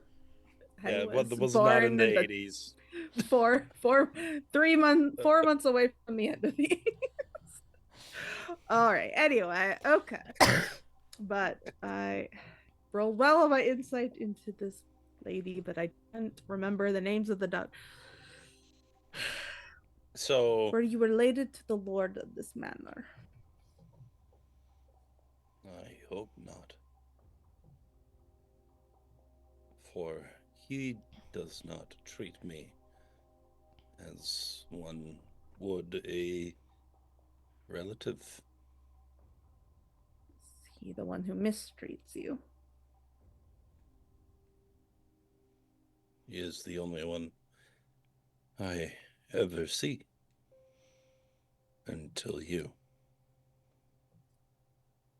I was trying to keep calm for this ghost, but like my face is outside, she is roiling with boiling anger inside. Good. You should. Monster. I'm gonna just fucking destroy him. What? The Dreadlord is a bad person, and we're going to Look. kill them? This is the moment when the monk takes a level of barbarian. or paladin, the holy rage of how fucking dare you. She has already said that he told her that she did the burn to herself, and that it was in a fit of what he called hysteria. Which every female coded person listening to this or playing it immediately is like, fuck you. We use these words specifically for that purpose. Words were used very carefully, and I appreciate that about you. Yes, indeed. But yes, let's just say you're getting the right idea. Yeah, unfortunately. Yeah, I have What kind of asshole this is. I have a strong suspicion that this is his daughter, and he has bound her to the room to keep her safe in that abuser way. I have other thoughts on the matter.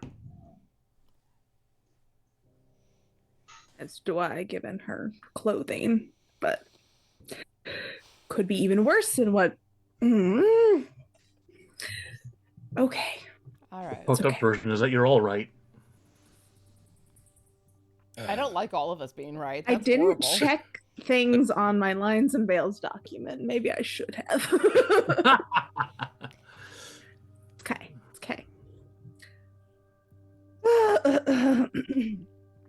If you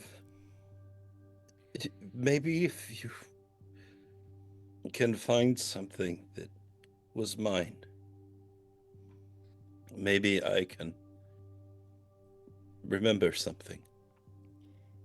Is there something that you would like for us to find? Is there anything that you can remember? Poor thing can't even remember her own name. I had. Actually, I'm gonna look something up really quick. Sometimes those memories go deeper. Yeah.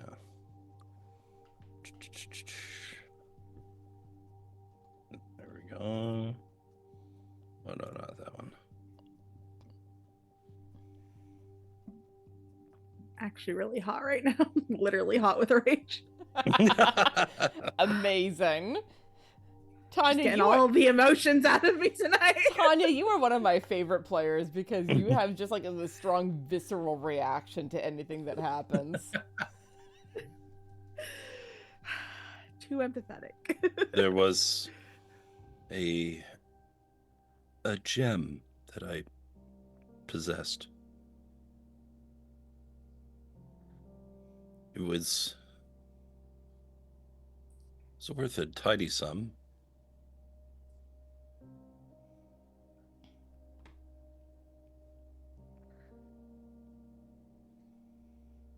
Ah, yes, it was a tourmaline.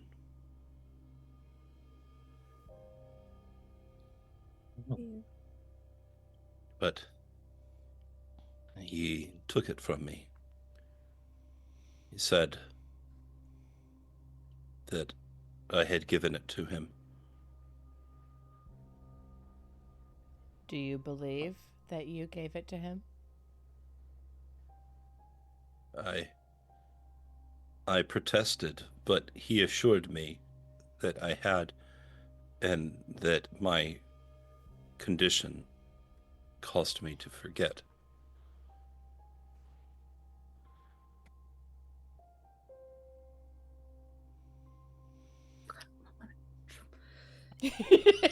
I want to try something. It's called karate.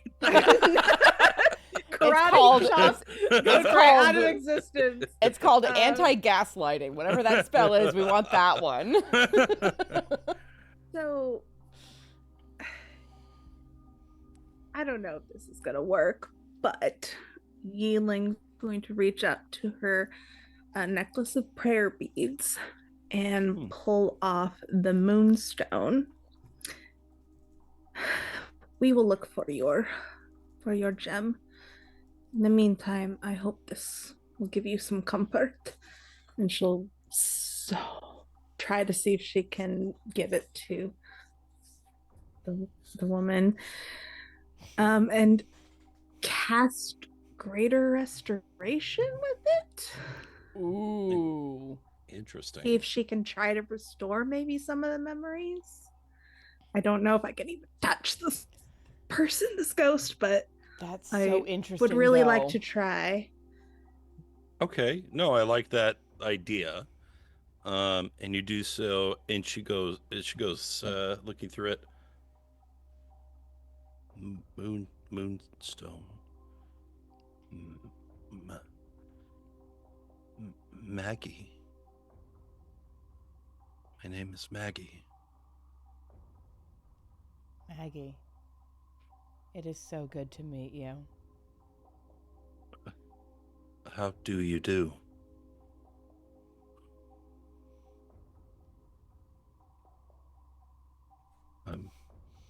It's lovely. Here. Oh, no, you can hold on to it till we find yours.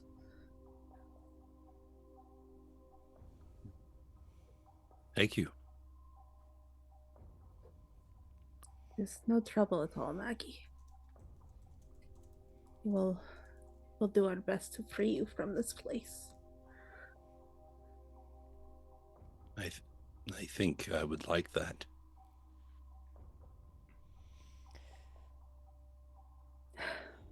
Yes, so would we. All right, a tourmaline. We will look for that. And then we'll trade back.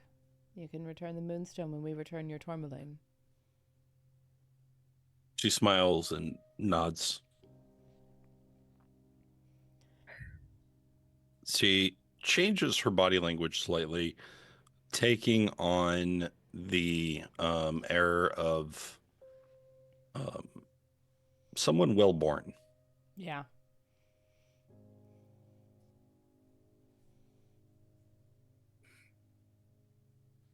All right. We'll be back. Farewell for now. Yi-Ling will swiftly leave the room and be out of sight so she could be super angry. I'm actually not kidding. You should take like a level of barbarian the next time we level. Get that Uthgard rage Right? in there. Turtle screaming.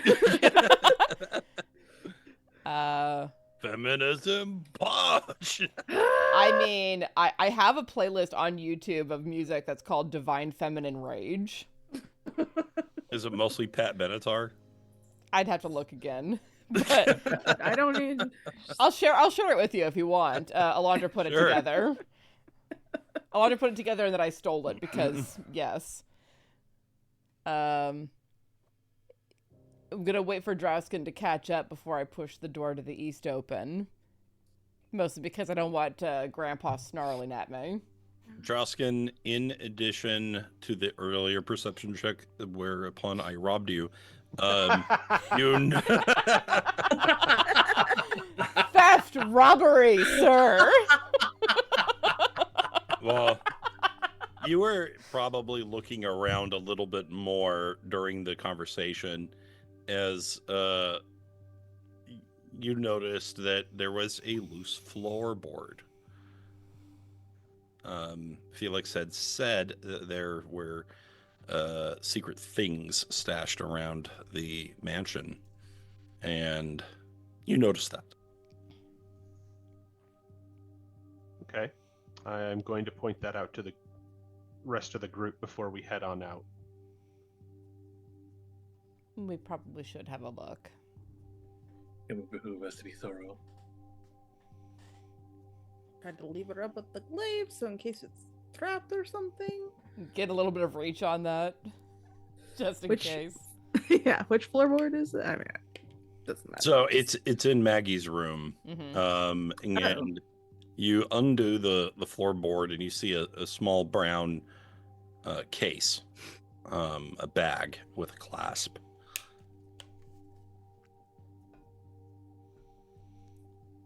Is this yours?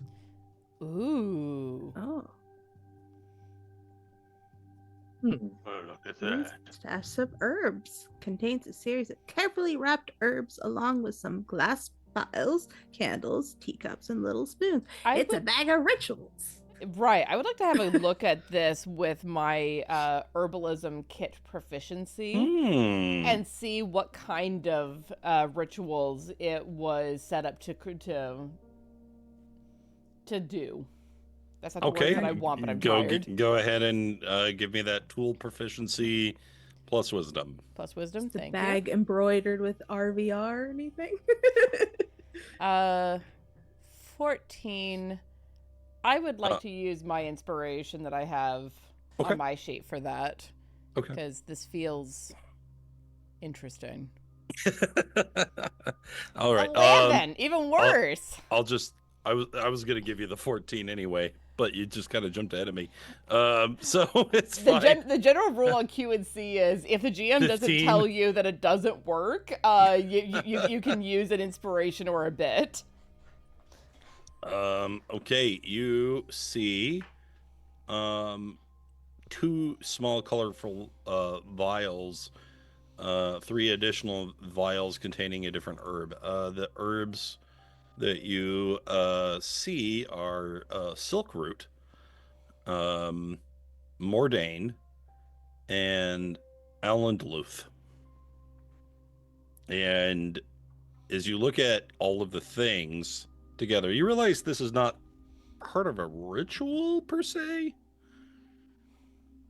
Mordant is the principal component in a narcotic called Dream Mist.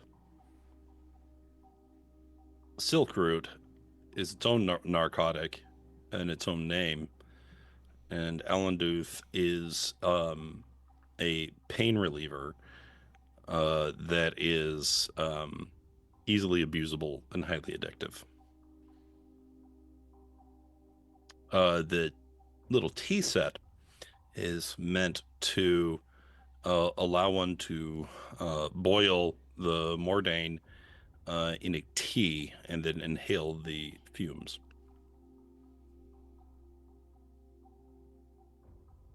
Could feasibly conduct a tea ceremony with this, but these herbs I've never seen before. As Loraphyra is looking it over, her face goes from surprise to just rage. So here is the Mordant. This girl was drugged. Frequently. Here's the Alanduth and the silk root. And it may have been to help generously. It may have been to help with physical pain. But more likely, with the accusations of hysteria, to keep her in a dreamlike state where she remains incredibly suggestible. Ugh, I've seen some of this stuff before. Some of the lads used to take things like this to help them with pain from serious injuries. This may answer Normally, a question. though, if they got hooked on it, we had to let them go. This may answer a question that we never got to ask, which we may now have the answer. What was Maggie doing here in the first place? I have a strong suspicion that our Lord Godfrey was a doctor.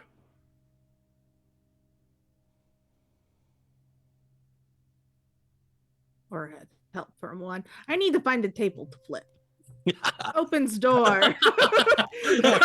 Well, and Your Yi-Ling. staff was now known as Tablesbane, and it has plus 2d6 damage against furniture. You think that may have been how your Van Richten got into.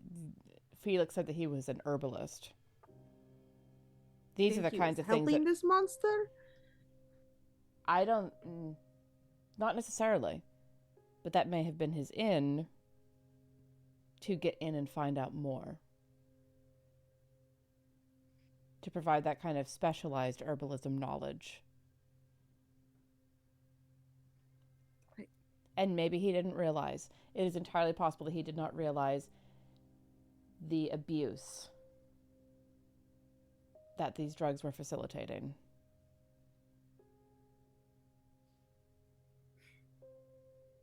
But it is very possible that this Van Richten did help trap Maggie in a waking dream. Not unlike a Cath. I sincerely hope not. But we're going to put an end to it and give her real peace.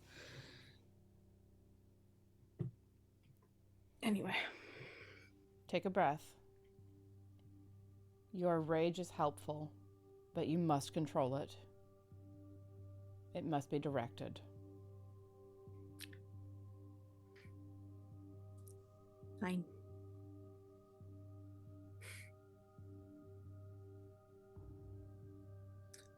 Let's go. Dr. Drausken sometime about cold rage. He specializes in it. And don't ask me. I don't think about it. Just happens. I doubt very much that you don't think about everything that happens to you. This particular bit's a bit new. Back when I was younger, I just got regular old angry. And as you say the word younger, you pass into the next room and see a youthful spirit, a young boy, digging around a broken chandelier, trying to hold the pieces and being unable to do anything to repair it.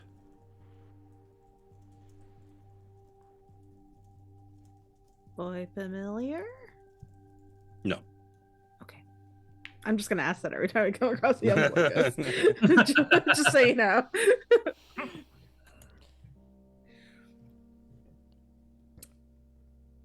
Hello there. Don't be frightened. We're here to help. Oh, Are we? Shh. Yes. I'm Yi-Ling. Who are you? my name is I'm Thomas. My name is Thomas. Nice to meet you, Thomas. What are you doing here? I'm trying to fix the chandelier that I broke.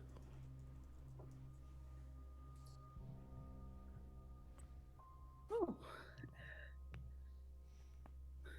Sort of side eyes Lynn. I think Lynn has mending, if I remember. Don't think I do. Oh no. That's pretty impressive. How does someone as small as you break a chandelier? I have mending. Well, I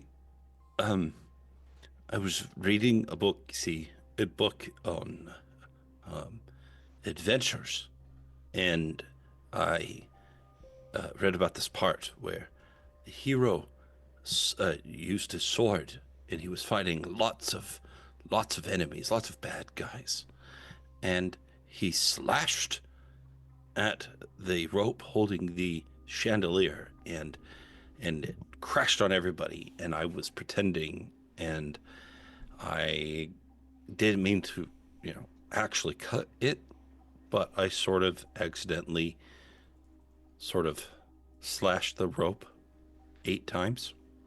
And Impressive. and then everything else after that I don't remember, but then the Lord got mad at me, and he told me that I had to fix it, and that I couldn't leave until I fixed it. But I can't fix it. I can't touch any of the pieces, and the little bones get in the way. Would you like assistance? Oh, yes, but aren't you dead? No. Wait, you're alive? But you're here? Indeed. And you have hands. Hands. They're real? I'll reach down and Except pick for- up. Yeah, I'll reach down and pick up a piece of the chandelier and run it between my fingers. Yes! So, how about you direct me, and we'll get this put back together in no time. Okay, I've thought about this a lot of times. I am I'm pretty certain. sure I know exactly how it works. All right, talk me through it. Okay. Here we go. Well, and then he goes into it, and you said you're using mending? And where I can hook things back together manually, I will do so. And where it is just clearly broken, I will use mending to fix the problem.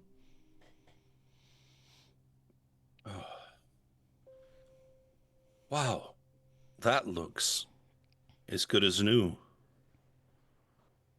Amazing. It's quite beautiful. All right. I believe at least one of us has some rope. We can hang it back up good as new. Oh, I would love to see it up there again. And a light, in fire. No, that's wrong. On fire. I like saying that one. Can you put it up there? I will reach into my bag and pull out some rope. And then I'll look at Drausken. I think you're the one most likely able to haul it up. I love the eye roll.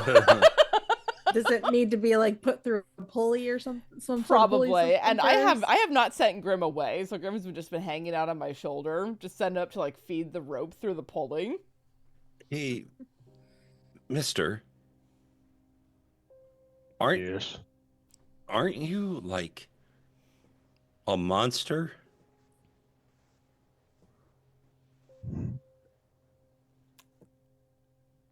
That's right. I'm a big old scary monster. Awesome. Good news for you is I'm also a hero. Oh. Fuck yeah! Oh my god, I love it. I love He's it so like, much. cool. Oh my heart. What's your name? I am called Drausken. Oh. Wow. Go and get that hooked up over there. Hmm.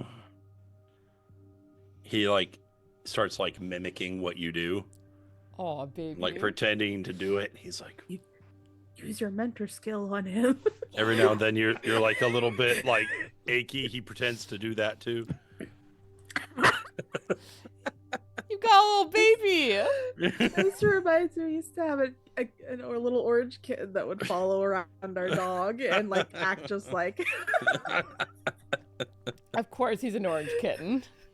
It is not his turn with the brain cell. He was a very right. sweet kid. And once we get that hook there, then we just pull and Wow. He's doing He it was. by himself. and then you just Oh, Loop no, he's that not over doing it by himself. No, let him do it by himself. Back off, Yi-Ling. You like stand part. Yeah, now just tie it off there. Dude, and got it. I just saw a monster fix a chandelier. But he's also a hero. And his name is John C. No, it's...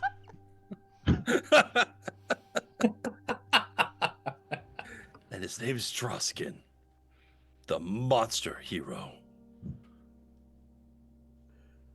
Well, there we are.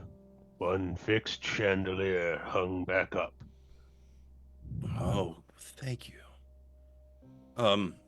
There's one last thing. Quietly, I reach for one of my paper talismans. It begins to sort of ignite and release embers into the air, which then find their way to each of the individual candles and light them. Oh, Casting prestidigitation. That's beautiful. I love that. You do exactly that. And then he goes, there's one last mess that he says they made. But I don't remember it. But it's just there on the floor. I'm going to look at the floor. So where the impact of the chandelier is, there's also a series of small bones. Including You were gonna say that? including a skull. About the same size as him. Yeah, it fell on him. I know. I know.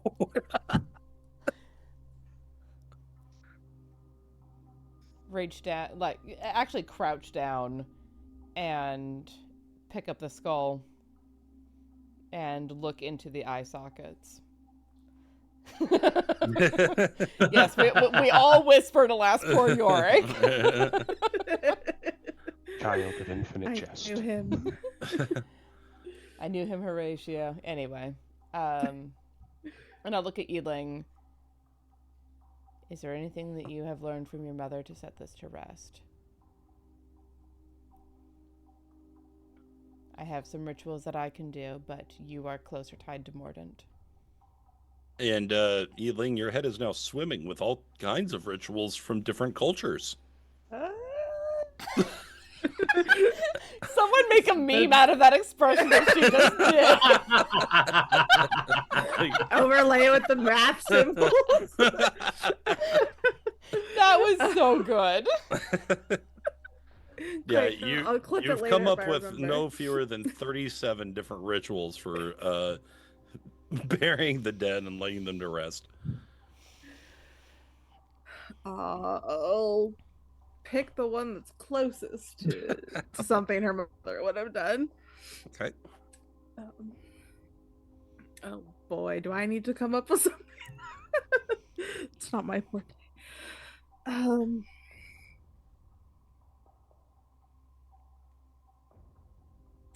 Yeah, I'm not a good on the spot ritual. Take a breath. Creator. Think about it. Think about what would be meaningful for you.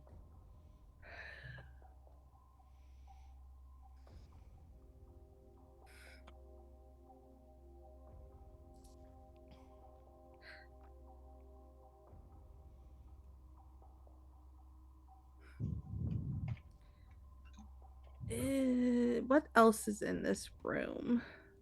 Is it just a big empty room with a big chandelier in it?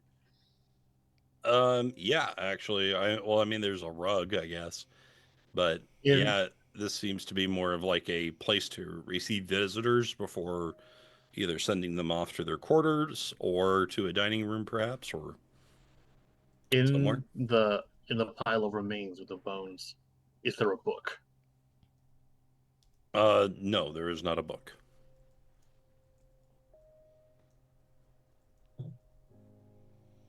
That is a good idea. I think the pack I started with, if I can find it in this lag.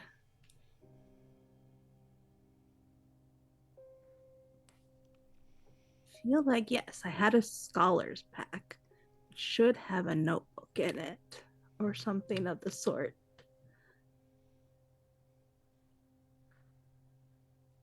Yeah, I'll pull that out. In fact, I'll pull out pull out the pack and empty everything out of it. In fact, just shake it into the bag of holding. But I have the book and the pack, and I'll put his bones in it with the book. Okay. Time to write your own stories. And then I will close it.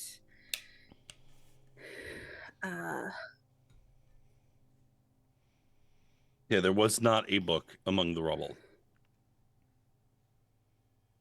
I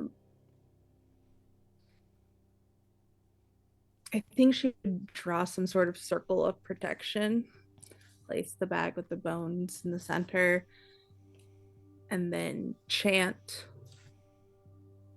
sing some sort of song of protection as well, and a song of moving on. Basically, another sort of funeral dirge. As you do so, give me a religion check. Okay. At advantage because she has all that knowledge teeming in her head. Well, she has permanent guidance. Yes. Where is it? There it is. Yep. Aha. Hell yeah. Dirty 20. Hey, thank you for your kind words. This is all becoming clear to me again. At last, I am relieved of this place. Thank you. Safe travels, Thomas. Take my last remnant as a gift for your travels. May it banish the darkness. And there are light motes that drip down from the burning candles on the chandelier that form like floating embers and land on each of you. While you remain within Mordent, you may cast light at will. Nice. Maybe a light in the darkness when all others go out. The light of Edendale.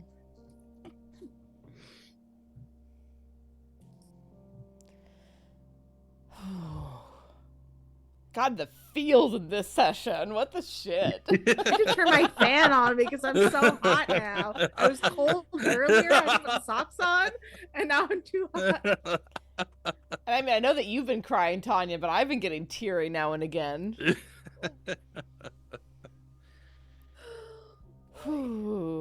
Okay. Well, with Thomas released, we have 3 choices: north, south, or east. The house begins to rumble and shake. The chandelier jostles in the air as if it were to fall again. And then you hear an angry cry from between the doors to the east of you. Who goes there? Who dares to take what is the Lord's?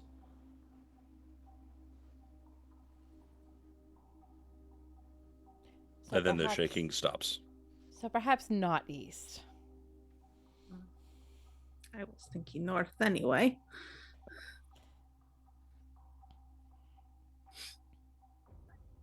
You think whoever So that is just going to let us wander around the house? I think he doesn't have a choice. We dare. That puts us in a pursuit. We haven't the time. We will no longer have the luxury of spending time in each room. I disagree. I think that every person that we are able to free from whatever the cycle is that the Lord has put them into weakens him. Don't give me that expression, Drausken. Are you really suggesting that we go through and help every single spirit hanging around this place? Yes. That we give them peace and release them from his power and weaken his power, because he is a bully. And bullies are empowered by the people that they can cow. Wouldn't you do the same for your own people, Drausken?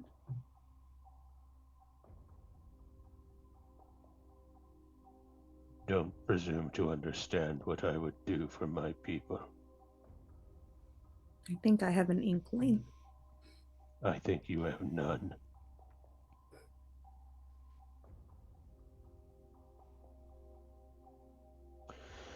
But if that is what our leader desires, then I suppose that is the action we will take.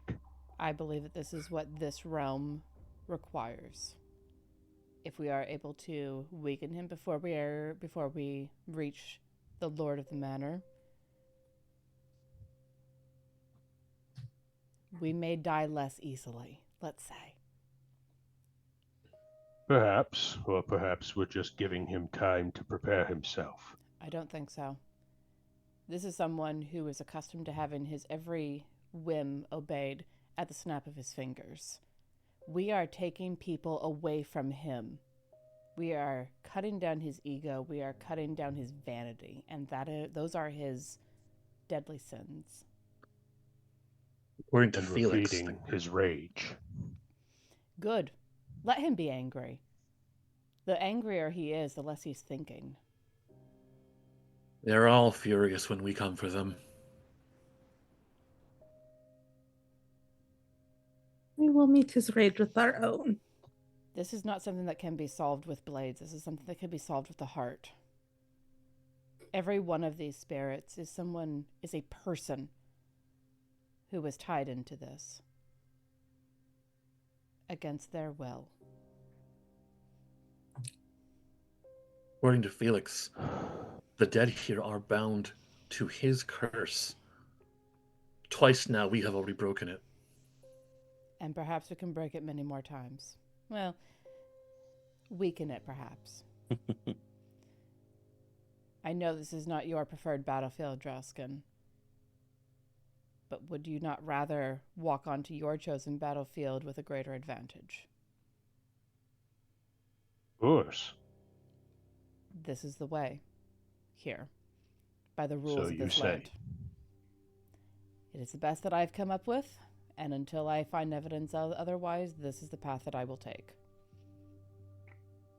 And should I find evidence to the contrary, I will be happy to present it to you. Present, Until then. shove it into my face. Potato, potato. North or south? I have a feeling about the north. I have a feeling it connects to a room we're not supposed to be able to get to. Mayhaps. Suppose we're about to find out. Tries door. There are two spirits.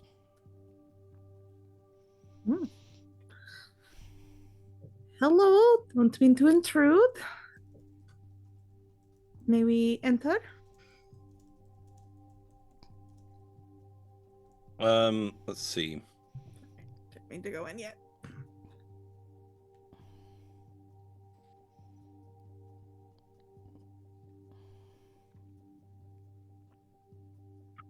You see one spirit, another woman. This one is writhing in the bed with her arms above her head, her wrists together. And she seems to be in some sort of state where she cannot fully control herself. And nearby there is a man sitting in a chair, his head bent into his hands, and in fervent prayer.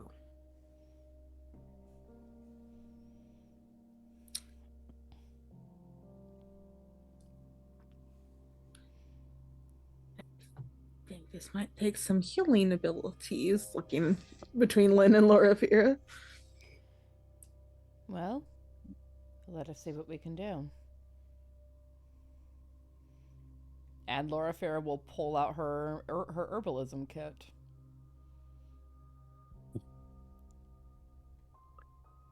No. I do have an herbalism kit. No more of that will be permitted. That is the cause of all of this.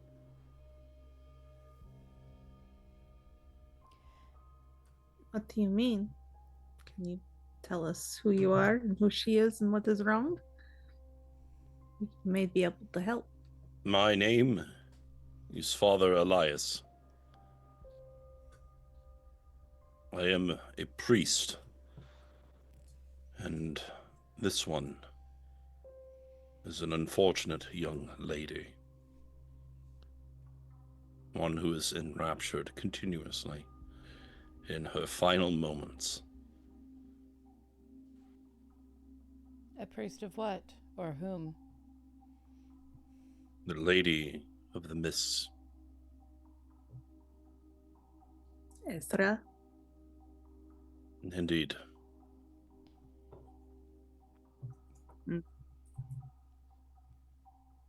You came here seeking alms for the afflicted. I have called to my lady endlessly in hopes of succor for this poor sinner.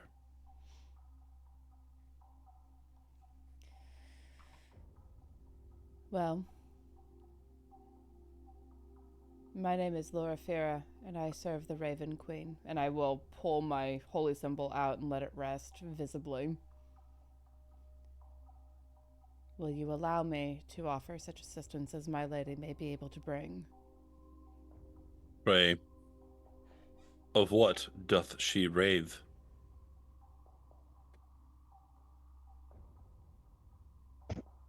Is now a time for humor?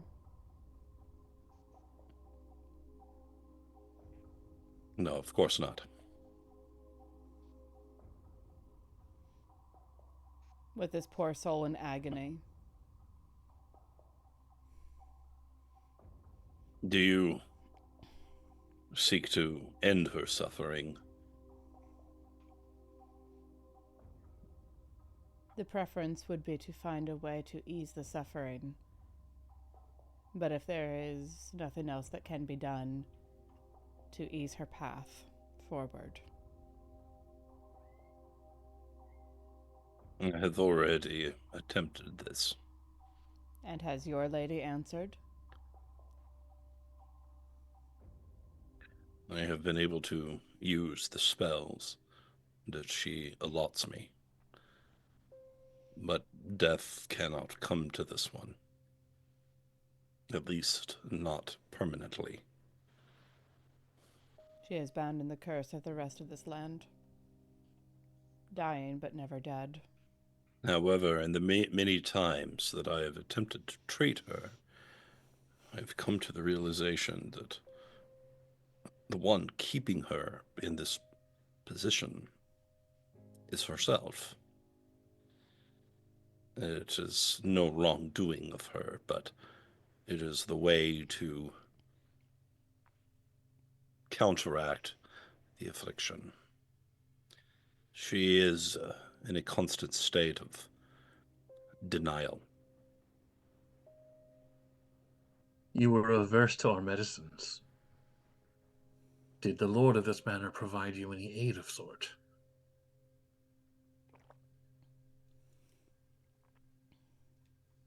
Not any aid that ever came without a price. And I imagine that price too high to pay. Some donate to the church is a way to show faith, to show obedience, to show love for their fellow man, or to run in fear from their gods. And others pay to own it.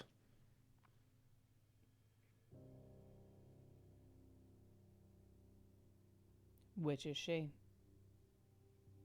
She is no player in any game, but simply a pawn. Or perhaps not even that. A plaything, rather. Common strumpet.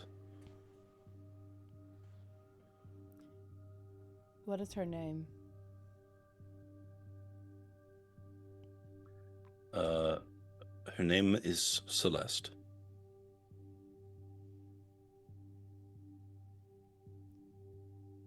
Celeste.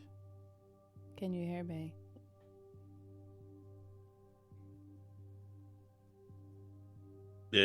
She continues to sort of writhe and moan on the bed in her position.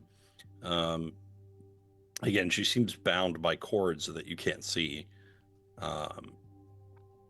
Give me an insight check.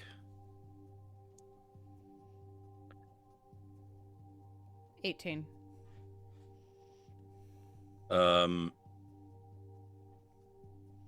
She appears to be in a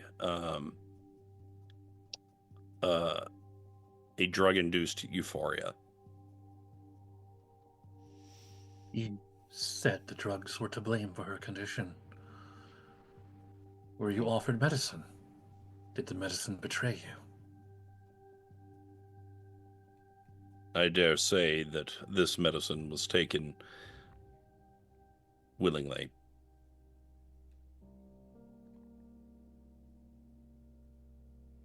It was not I who administered it, but it was I who was tasked with covering it, cleaning it, and, of course, absolving the master of guilt. Which is preposterous, for that would assume that you were able to feel guilt.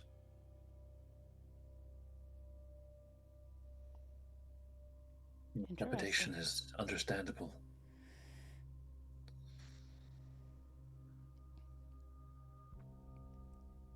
I will pull out the stash of herbs that we found in Maggie's room and look at them again, would this combination of herbs cause a state like what I'm seeing here? The Silkroot, the Mordent, and the Alandluth. The Mordant is all that is needed. It was the dream mist that Kit kept her in a state of constant hallucination. And then her faculties began acting of their own volition without her consciousness to guide her. She could no longer breathe. She suffocated on the dream mist. Indeed. With my knowledge of herbalism, is there a counter to the dream mist that I would be able to create? Yeah, based on the earlier check that you made, there is actually a very simple but lengthy way in which individuals can overcome addiction to dream mist. And that is very simply to, instead of boiling the leaf into a tea, is to chew on small bits of it over time. It's a weaning process. And with He my who possesses the toxin also possesses the cure. a toxin can also be used to make a toxin is also required to make the antidote. How long would I it hear take? that might cause problems in the mind. More so than what we have now?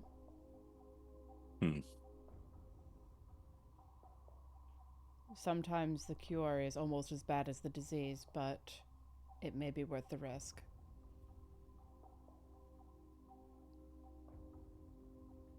Will you allow me to try? At this point, anything is welcome.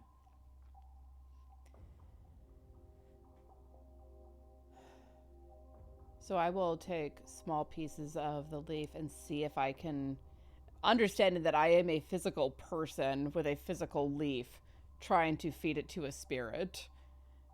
So you realize that you don't have to pry anything open. You simply pass your hand into the side of her face. Jesus. Cool. You could just go right through the cheek. Yeah. If it works. Yeah, and I place it there. I think that those closest to her would see Loraphyra's hand shake a second when she realizes that, because she's not accustomed to dealing with direct spirits. But she recovers pretty quickly to basically tuck the leaf into the corner of the mouth like a chipmunk's pouch to have a slow release over time. So you noticed this with Maggie earlier. When you handed her the gem, she could all of a sudden hold it. But with the boy, he couldn't touch the chandelier pieces, right? And so there seems to be either an enchantment that decides what is blocked and what isn't, or perhaps it's some sort of mental blockage that is on the spiritual side. Regardless, you are able to tuck this herb where you desire it, and it stays in place. And then you withdraw your hand, which is ice cold and covered in a layer of ectoplasmatic mucus. Covered in science. Just don't lick the science. Yeah, I will go through the process of tucking enough to begin to release. And this is going to take time. And I know that. And I'm kind of settling in for this because I have a sense that there's something about this woman that ties in really strongly to what's going on. Because this is the second time that Dream Mist and Dream Mist addiction specifically has shown up in this manner. So Loraphyra's in this one for the longer haul, but is not going to force anyone else to stay with her while she's working on this. Lynn would like to offer assistance.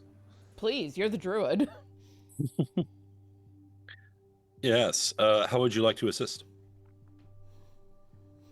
Preparing medicines is something she specializes in. I also have herbalism training, and I've got nature and all of Hell and yeah. medicine training. I've got all of it. God, Lynn and Loraphyra are like the power duo of medicinal herbage. Yes. So more specifically, though, how do you imagine Lynn is providing aid?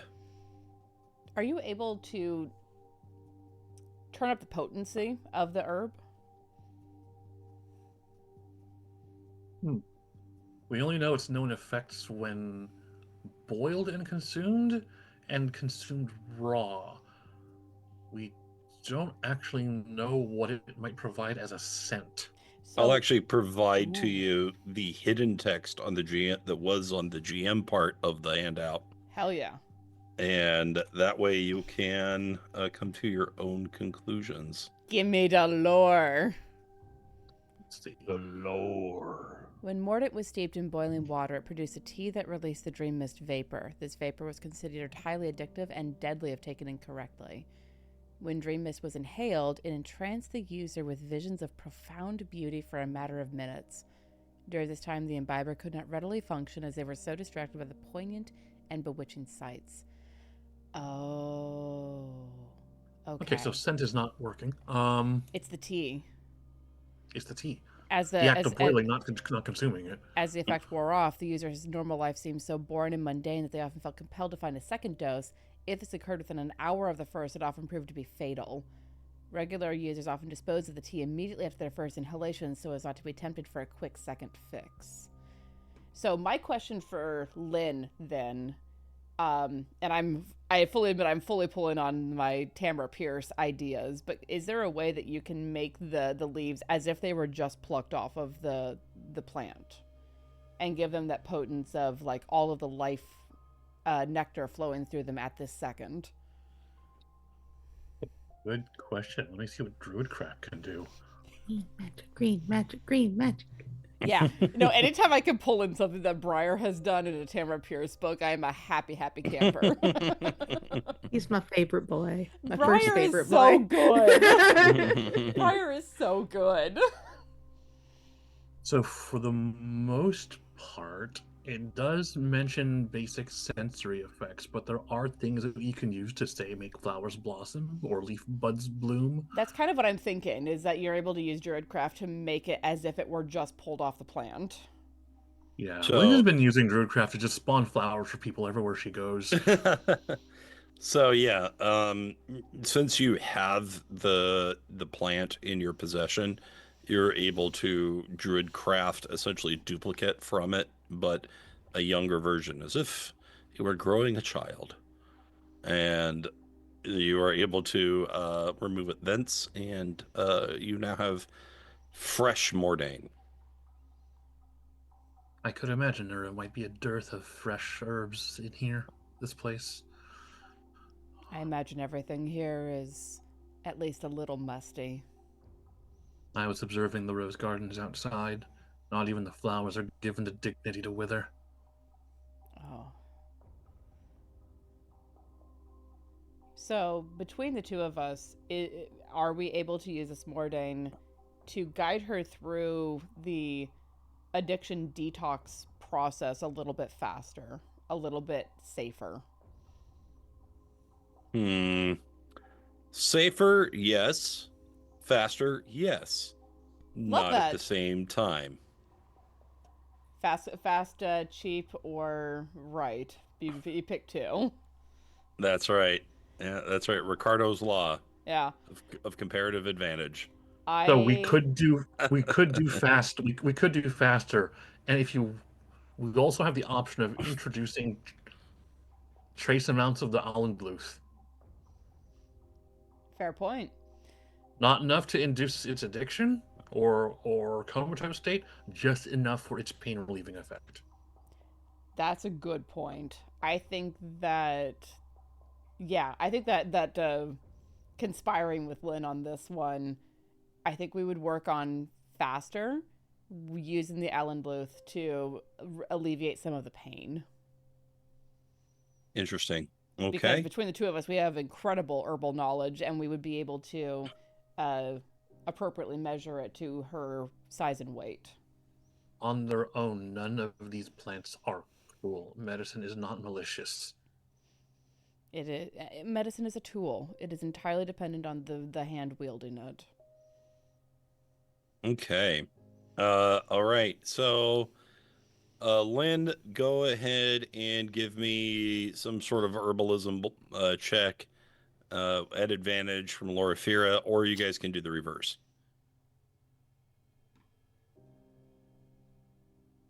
So you can choose checker and helper. What's your wisdom at, Lynn? 18. Oh, we're equal. You go ahead. I did the last one. So Right. I will give you the advantage on that. Okay. All right. You have created a dream mist inoculant in order to chase away the disease to cure it. Elias says, I do not understand why giving her more of this substance could possibly be helpful. It is a different method of transmission which affects the body very differently. Explain. The dream mist is that, a mist. It is what is boiled and breathed in. The actual herb itself affects the body very differently. A poison tree cannot bear good fruit. But the poisoned leaves can provide the antidote to the poison. You cannot make an antidote. You cannot make an antidote to the poison without the poison itself. Every toxin is itself its own cure. The leaves are not to blame. It is the way in which they are consumed and handled. Your tried has not worked, so let them work. There are many plants where the berries are poisonous, but the leaves are medicinal. You know this. You've seen many medicinal plants in that aspect. Yes. Please carry on. And we will do so.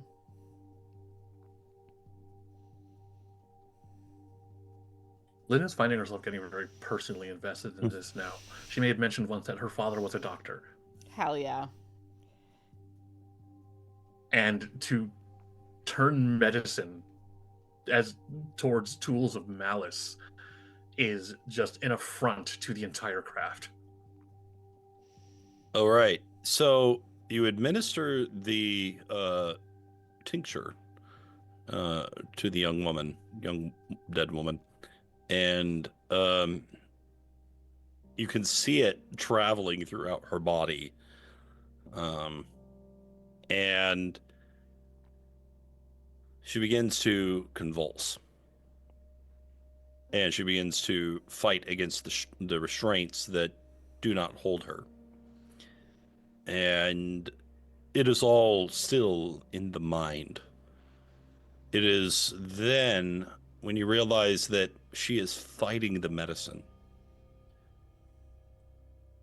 Her dreams, her nightmares are attacking her. Eat them, Lynn.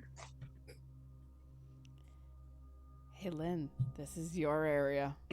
Num, num, num, num, num.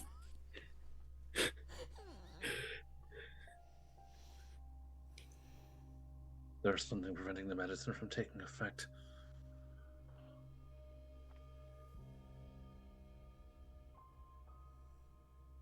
A pain she wishes to forget, but she can't. If you would allow me.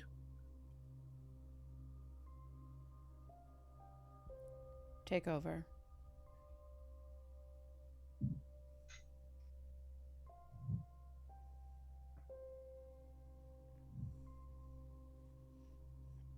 Okay, so Lynn, what do you do? I will, if possible,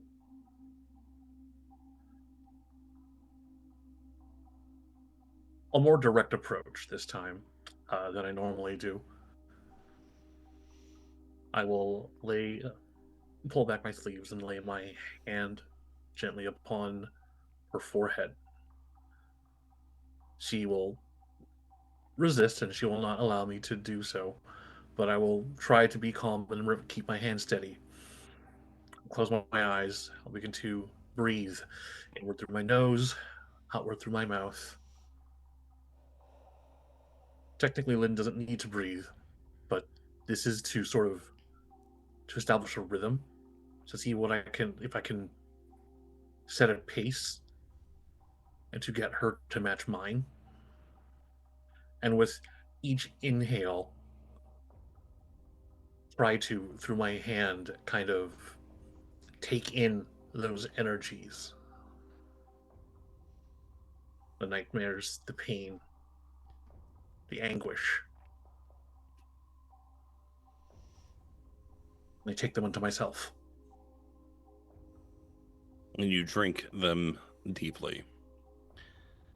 She begins to calm, and her body begins to relax. Her breathing becomes regular. She begins to sweat profusely, as if she were alive, until the illusion of her life is broken. And her specter becomes more airy.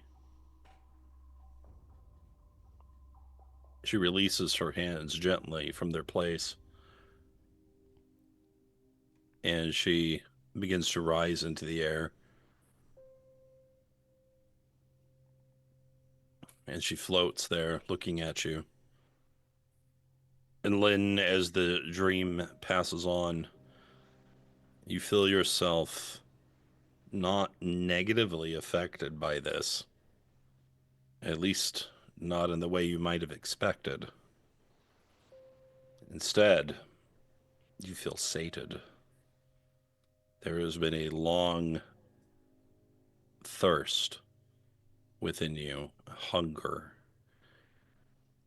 which you never really had the temerity to act upon. But for the first time, you feel really good.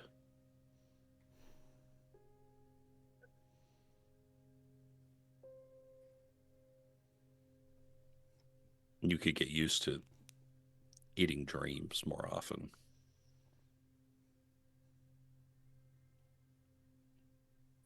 But that's a problem for another time.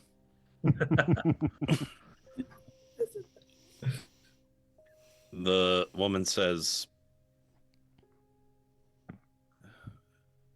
"Thank you, travelers. My name is Celeste. I was brought here when I was younger to entertain the Lord. But our revels became more daring. Finally, I paid for my lasciviousness, my sin, my gluttony, the contempt I had for my family. All of it. But when I died, I made a mess. My body became an inconvenience for him. And so he bound me here in eternal punishment.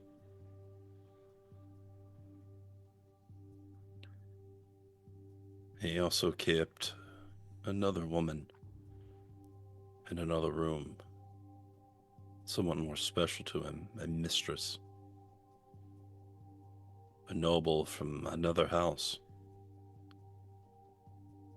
Her husband was a rival to Godfrey.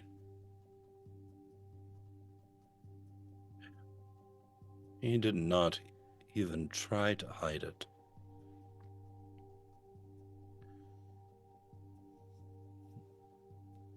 I hope her end was more pleasant than mine.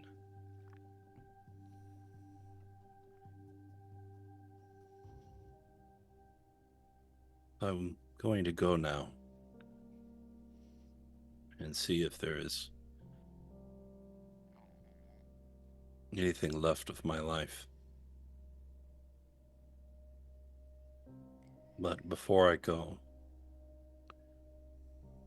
allow me to share with you some insight.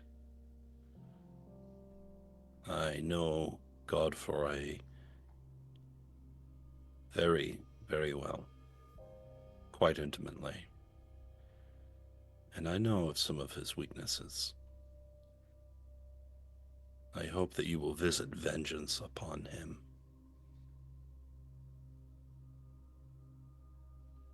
So, when you do finally face Godfrey, you will be able to call upon this knowledge in order to more easily discover a weakness.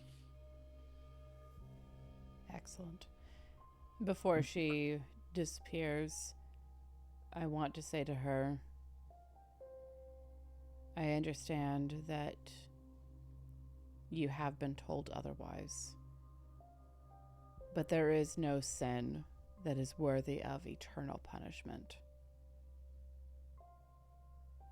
Anything that you have done, no matter how horrible, is only worthy of a bounded punishment. I dare say there is one exception to this. The sins committed by Lord Godfrey. That may well be so, but you are not that exception. Go in peace. And know that whatever you have done has been more than atoned for. I thank you for your absolution. I do not know if my family will accept me among them, but it is good to know that perhaps should I pass through the veil, I will have somewhere to go. I Thank you. will pluck a feather from Grimm's side, and I will give it to her. Find your way Takes it. using this. Find your way through the Raven Queen. She nods. She is herself learning of what is and was and can be. She floats through the wall, carrying the feather with her. And she is gone. And with that, Elias stands to his feet and thanks you.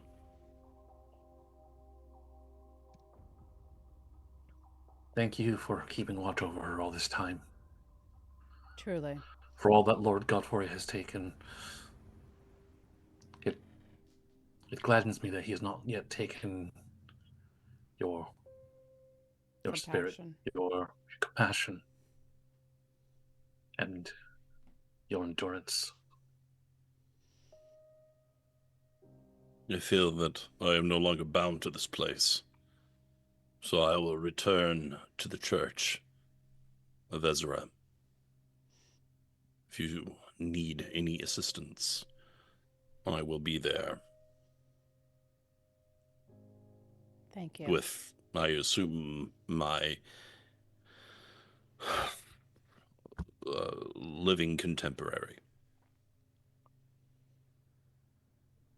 Every piece of assistance at this time will be gladly welcomed, brother. In that case, will you allow me to impart to you a blessing from my lady? Gladly. All right. He reaches out and touches your forehead. He reaches out to Drausken to do so. Strictly speaking, Drausken is standing guard outside the door, but if he is told to expect assistance, he will. Does he accept it? Yeah. Okay. He does so Hey, for... Drausken, take the help! He goes to Lynn to offer this. I accept. And he does this for Yi-Ling. As he approaches, she'll say, "Will she bless me?" Why would she not? My parents turned their back on her. Well, I can only administer. But the power comes from her, so I suppose we will see. Also, But as for my part, I do not blame you for the sins of your parents. all right. All right, each of you is now under the influence of heroism until you take a long rest. Yes. Ooh. Wasn't Okay, sure that where's was that going to guy work we're for fighting you. him? Heroism. Oh, God. How much are we gaining from the temp HP? 5. 5. Thank you, 5. You know you've been doing theater for too long, Wen. What does heroism do? Oh, my God. A willing creature So- you touch is imbued with bravery. Until the spell ends, the creature is immune to being frightened and gains temporary hit points equal to your spellcasting ability modifier at the start of each of its turns. When the spell ends, the target loses any temporary remaining hit points from the spell. So every round of combat, we can refresh 5 temporary hit points. Damn, son.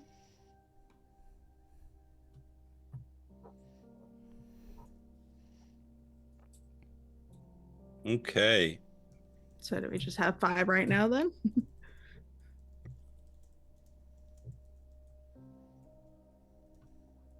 That's the notion. This is why we're going through all of the rooms, to get all of this kind of bullshit. The power-ups.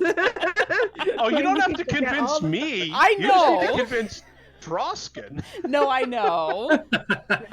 We're gonna drag the grumpy old man with us. I'm an absolute completionist. I go comb every inch of every dungeon I play. We're- But we're- Drausken is a bit more objective focused. We're just going to drag Drausken through every room of this at this point. Dorktail, doors thank you so much to- for the raid, friend. The doors to the eastern door swing open suddenly. Oh, shit. Friends, we've got company. And we I need go. all of you to make wisdom saving throws. Here we fucking go. Gonna say I told you so. God dang it! Why didn't you give me a +3? Shut up. Well, guidance doesn't help with Save is saving not a throws. skill. That's right. Right. Oh, Well- that's not guidance. That's my cloak of protection. If it is frightened, though, we are immune to being frightened. It's not a frighten. Valid. It's so much worse. It's Oh, a dominate. Low wisdom. 26, here we bring it. go. Yi-Ling Wisdom's- goes stiff and begins to hunch over. And then she rises to her feet and gives a very uncharacteristic snide smile. Ah, shit.